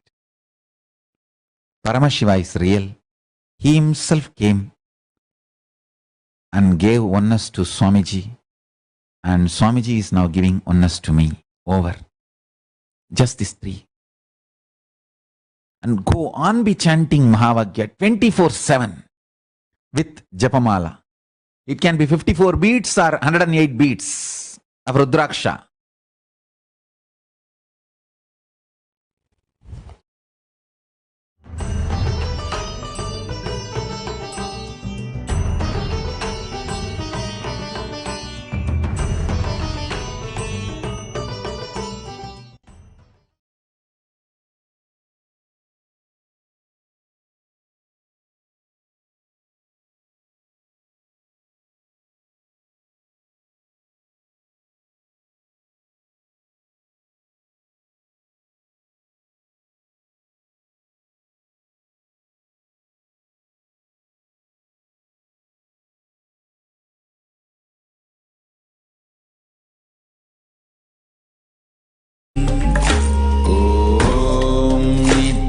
Nithyananda Paramashivoham. Om Nithyananda Paramashivoham. Om Nithyananda Paramashivoham. Om Nithyananda Paramashivoham. Om Nithyananda Paramashivoham. Om Nithyananda Paramashivoham. Om Nithyananda Paramashivoham. Om Nithyananda Paramashivoham. Om Nithyananda Paramashivoham. Om. With deep gratitude to His Divine Holiness, Bhagavan Nithyananda Paramashivam, for delivering the ultimate revelations of Paramashiva, making you all fall in love with Paramashiva. The Akshaya Guna of Paramashiva is a job of the Master by living it. Anything I do is a strategy to keep my Paramashivatva and your Paramashivatva alive. If you're traveling in the right direction, even the struggles are biggest successes. Even if people feel you're struggling, you are a grand success. If your core, Akshaya Guna, is from powerlessness, even if you're successful, you are a failure. Paramashiva is real. He himself came as Arunagiri Yogeshwara and gave himself in oneness to Nithyananda Paramashiva. And Bhagavan Nithyananda Paramashiva is giving it to me. simple attachment and straight commitment. I cannot imagine negotiating with my Guru. I can negotiate with the whole world for my Guru, but not to negotiate with my Guru. From intellectually having these powerful cognitions, emotionally having the love for higher beings, let us now consciously manifest higher existence. Let us enter into a powerful power manifestation session. Let us all manifest Paramashiva in all of us.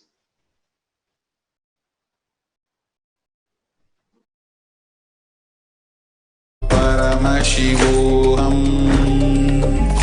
Om Nithyananda Paramashivoham.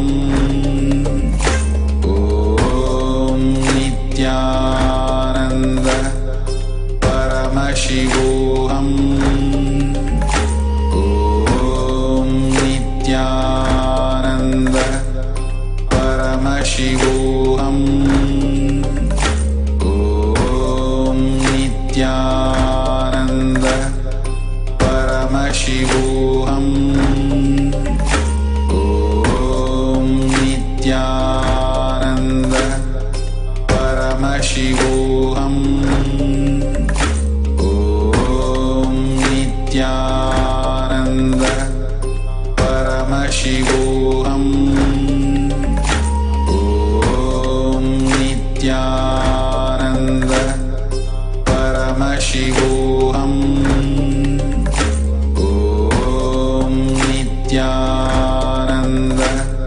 Paramashivoham.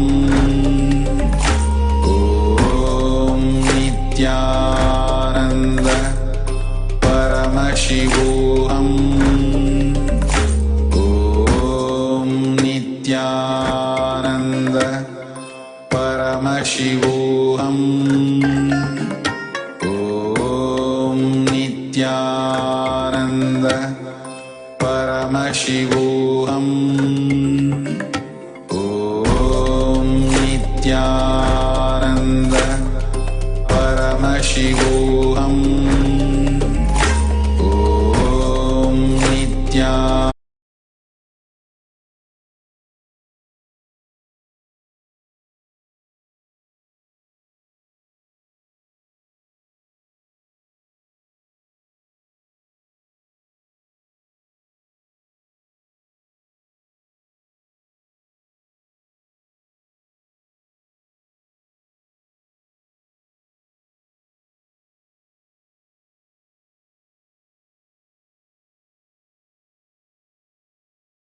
Nithyananda.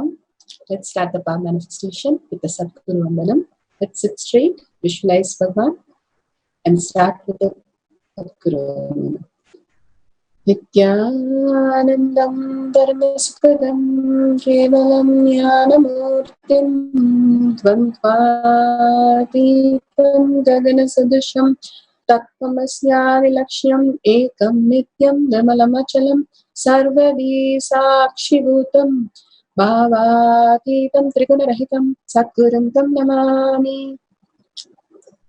Nithyanandam, such a powerful cognition that Bhagavan said how Paramashiva is real and Paramashiva gave himself to Bhagavan, and how Bhagavan is giving us and continuously doing Dachapa Achapa. We can raise to the space of Kailasa, the beings of Kailasa. So with that space, let's start the power manifestation.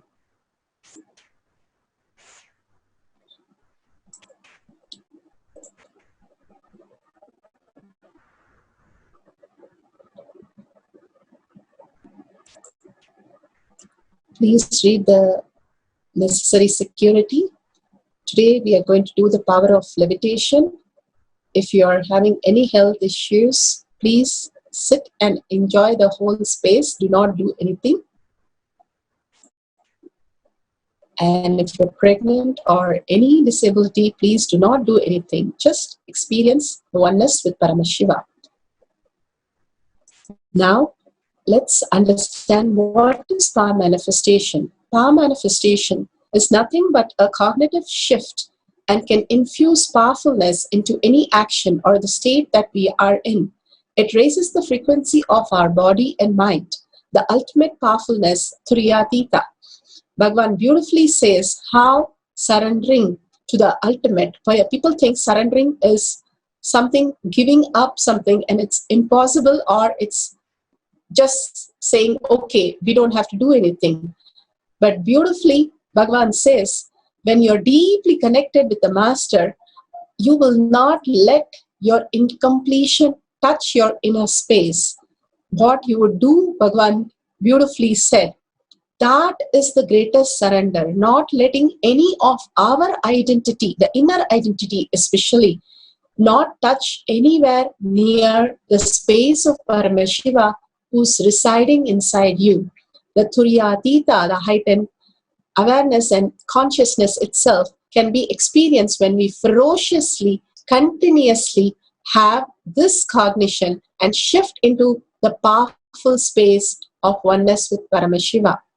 Paramashiva, who is real, Ajomuha, beyond the form and formless, Satyojata, Vamadeva, Agura, Tatpurisha, and Ishana, doing the Panchakritya of manifestation, sustenance, regeneration, delusion, and liberation. Continuously, the Big Bang and Black Hole is happening and in the existential reality.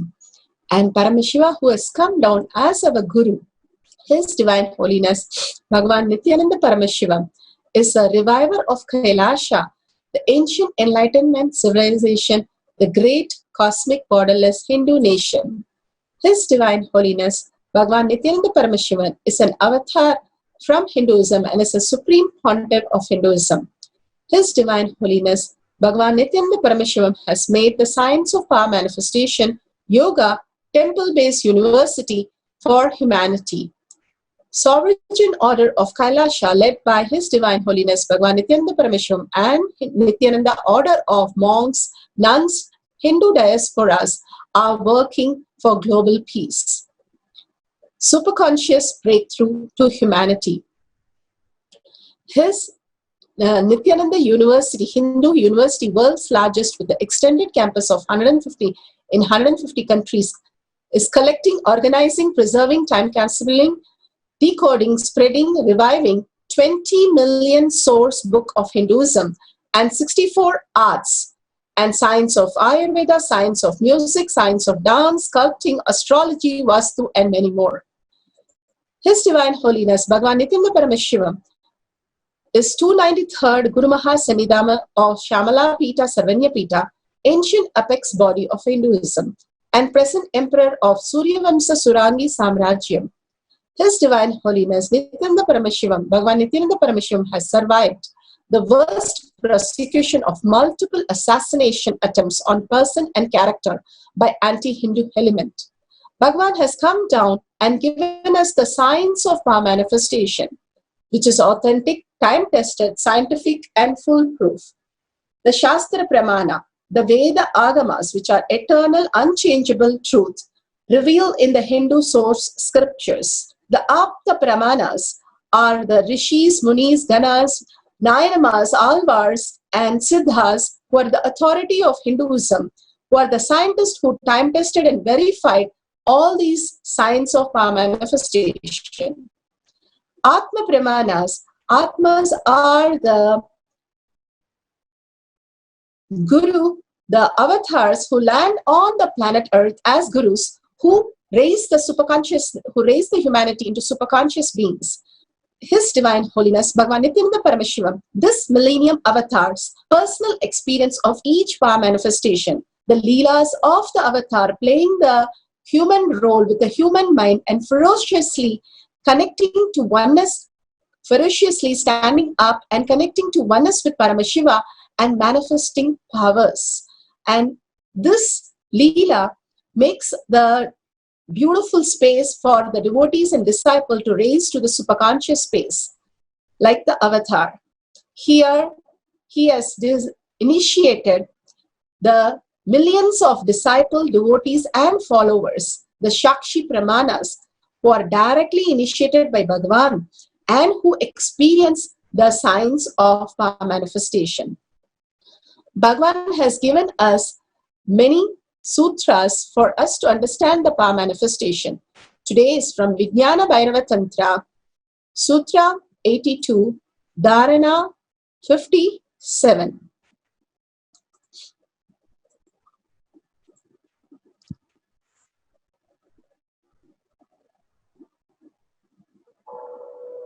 The Shastra Pramana for the powers of meditation is taken from the Vijnana Bhairava Tantra, Sutra 82, Dharana 57. Ajane Sayane Sritva Nidadharam Vibhagayan Yadeham Manasi Kunyo Janadasuna.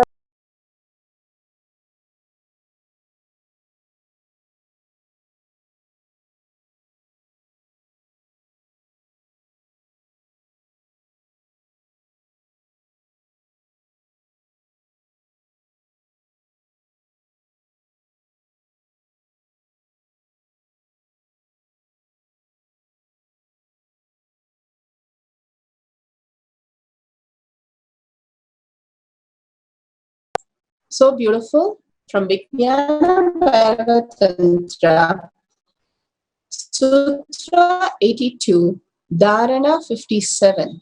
Bhagavan beautifully translates it as being situated on the comfortable seat or on bed. Firmly cognize that your body is without any support or base from anywhere. It is resting on nothing. By holding this cognition, when the mind becomes worn away and thoughtlessness arises, then in an instance, one becomes weightless and experience the space beyond the mind, the space of Sadashiva, Paramashiva. Again and again, Bhagavan beautifully gives us how when we shift our cognition, leave our arrogance, our ego, our identity, the external identity and the internal identity, and merge the mind into the powerful space of oneness with Paramashiva, simply we will experience the weightlessness. The thoughtlessness arises that he says, which happens only if there is a cognition shift. The cognition shift happens when we decide very firmly, and beautifully Bhagavan says in one of the satsang a story of how one disciple goes to Ramakrishna, and asks for freedom from his drinking habit. And he says simply, offer to Kali and then drink. That's all he says. And he comes back. Every day he offers to Kali and he tries to drink. In 3 days, he stopped drinking because he's not able to drink, and simply the whole thing withers away. Mind is just a fantasy. How we have a fantasy that we watch and we get carried away by it, by advertisement or entertainment industry, which is a fantasy. Same way, mind is just a fantasy. It can be broken if we have the higher reality, higher cognition, the oneness with Paramashiva. Deep feeling connection with Bhagavan will make us wither away all the unwanted when we offer it to Bhagavan and see whether we want to hold that cognition, that incompletion. He beautifully says, Bhagavan beautifully says, whenever you have an incompletion, when you offer to your Guru, will you be able to digest that? Simply you will feel that you don't want to offer anything bad to your Guru because of the feeling connection, and simply you will be aligned to the integrity of being in oneness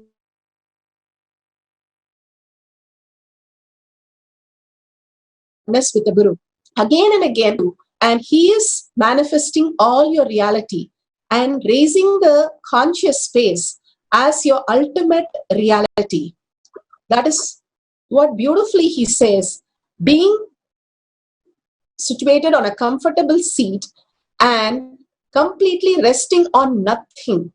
When we ferociously give up all our identity, the inner and the external identity, when we surrender the complete space, only that he is real, all other things other than him is not real. That he said, how you can show the mudra. The only thing which is real inside you is Paramashiva space in you. And holding that cognition, the mind becomes own away when it's continuously done and continuously holding the powerful cognition. Paramashiva is real. Paramashiva gave himself. No, he did not give some item or anything. He gave himself to Swamiji. And Swamiji held him as the only identity of himself. And the same thing, Bhagavan is giving that identity to us, that we are Paramashiva as our only identity. When we hold that as our only identity, when anger, when guilt, when any depression touches us, we will not offer that to Bhagavan who's inside. We will not behave like that if Bhagavan is sitting inside, and we will not throw the tantrum and upset and all the anger on Bhagavan. Simply the incompletion will wither away. More and more we align. And he tells us more beautifully, use the Ajaba Jaba, the Mahavakya, which is initiated by Guru himself, for raising the frequency of our mind to understand this cognition as reality. By holding this cognition, the mind becomes own away and thoughtlessness arises. Then in an instant, one becomes weightless. When there is no thought, simply we become weightless. The Apta Pramana, if you see Hanuman, he has nothing for himself except Ramanama. The only thing he goes on chanting is Ramanama. Whenever confusion, whenever he has any thought, he only substitutes with the space of Ramanama. Inside his Hridaya, only Rama resides. And again, it's so beautiful how Hanuman lived, not a breath without Ramanama. And he was able to fly across the ocean because of his intensity that he had for his Guru as Rama. And ultimate, his strength was only Ramanama, which made him manifest all the powers of Paramashiva. Bhagavan himself was trained by Arunagiri Yogeshwara and Arunagiri Yogi, and so beautifully Bhagavan plays the Leela as a human being. When his Guru one day made him sit to teach him levitation, doing the pranayama, and he sat, and when he sat, he wanted to go to the restroom. And his Guru, for Yoga Guru, Raghupati Yogi, said nothing when he asked for him to leave. And he simply sat, and again he didn't know what to do. When he was so restless, he placed the Leela to show us restlessness and urgency, that the mind is telling us something that we need to do. And he ferociously broke when he raised his hand and simply bowed down to the Subramanya, whose mandir was there inside the Tiruvannamalai temple, where the mandapam was there. He was sitting there, and simply Subramanya appeared and levitation happened.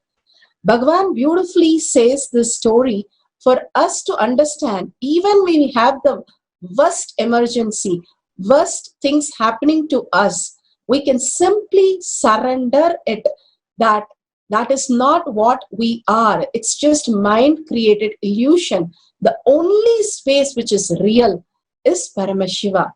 Paramashiva himself in our inner space, as our Guru, Bhagavan himself in our inner space. When we hold this cognition continuously, chanting the Mahavakya, simply we'll also experience the weightlessness, and you will see your bodies lifting and literally flying. Bhagavan beautifully gives the Shakshi Pramana, millions of disciples who have been initiated into the power of levitation. Here we can hear the stories of Saundralaya, Sharmain, telling us only in the pure space of oneness, just connecting to Bhagavan, they experience intense levitation. Sometimes the body becomes heavy, sometimes the body becomes very light, Sometimes the body starts moving very randomly, and sometimes it is just pure silence and no movement. All this is experience of levitation, which the disciples have recorded here. Here today we are going to experience the power of levitation, experience the weightlessness. Declare intensely, you are Paramashiva. Bhagavan beautifully said, Paramashiva is real, and Paramashiva gave himself to Bhagavan to experience, and Bhagavan is giving that to us, Bhagavan himself to us to experience as oneness with Bhagavan. Hold that cognition. You are in the space called oneness with Bhagavan, Nithyananda Paramashivam, your Guru, who's the embodiment of Paramashiva himself. When the earth pulls you, you experience gravity. But when Kailasa pulls you, you are levitating. Continuously, we are going to experience the power of levitation today. Let's sit with the head, neck, and spine in a straight line. Remember Bhagavan, make sure you have enough cot that you're sitting on. Don't sit on a hard surface. So sit on something which is very soft, like a cot or some pillows, and make sure there is no hard object next to you, because your body will be moving randomly. You might get hurt. So make sure everything is taken care. There is nothing next to you, and you're sitting on a very soft pillows or foams, and make sure you're sitting in Padmasana. Padmasana is how Bhagavan always sits during our Kotyad sessions and darshans, and putting your leg on top of each other. And in Samana Mudra, holding your hand in the, clasping your hand fingers one top of another. If you can sit in that, because when you're levitating, we are making sure it's not out of your body, pushing your body and levitating, but you are levitating because of the pull of Kailasa. So make sure you understand the beautiful space of oneness. Remembering Bhagavan again and again, third eye, simply liberates us. Absolute unclutching to experience the state of Paramashiva. Unclutching from all the fantasies, all the ideas that you carry from the outer identity, outer world. Complete completion that Bhagavan said. Making everything redundant and irrelevant, and simply understanding those are not part of your life. They are not part of you. The only thing which is part of you is the space of Paramashiva, the powers of Paramashiva, oneness of Paramashiva. So declaring that as your integrity with Bhagavan. Simple integrity that Bhagavan is only real in you. Everything else that you experience, know, and the thoughts, impression, everything, unclutch from that. And do a complete completion, experiencing only space of Paramashiva. Strength is only from the space of Paramashiva, becoming the being of Paramashiva. Chant the Mahavakya, literally your whole being vibrates with it. In a deep listening, when you chant with a deep listening, the whole being connects to the ultimate consciousness. Again and again, you can use your Japamala also, but during the levitation, you can clasp your hands and chant the Mahavakya. Again and again, remember Bhagavan in your third eye, and remember all the satsangs, and contemplate on that, and chant the Mahavakya, declaring oneness with Paramashiva. We'll have 11 minutes of oneness capsule now, and Mahavakya, you can chant with that, and continuously do chant the Mahavakya. Om Nithyananda Paramashivoham.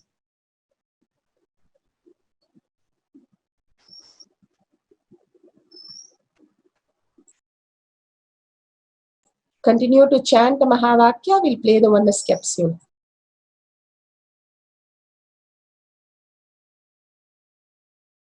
Paramashivoham. Om Nithyananda Paramashivoham. Om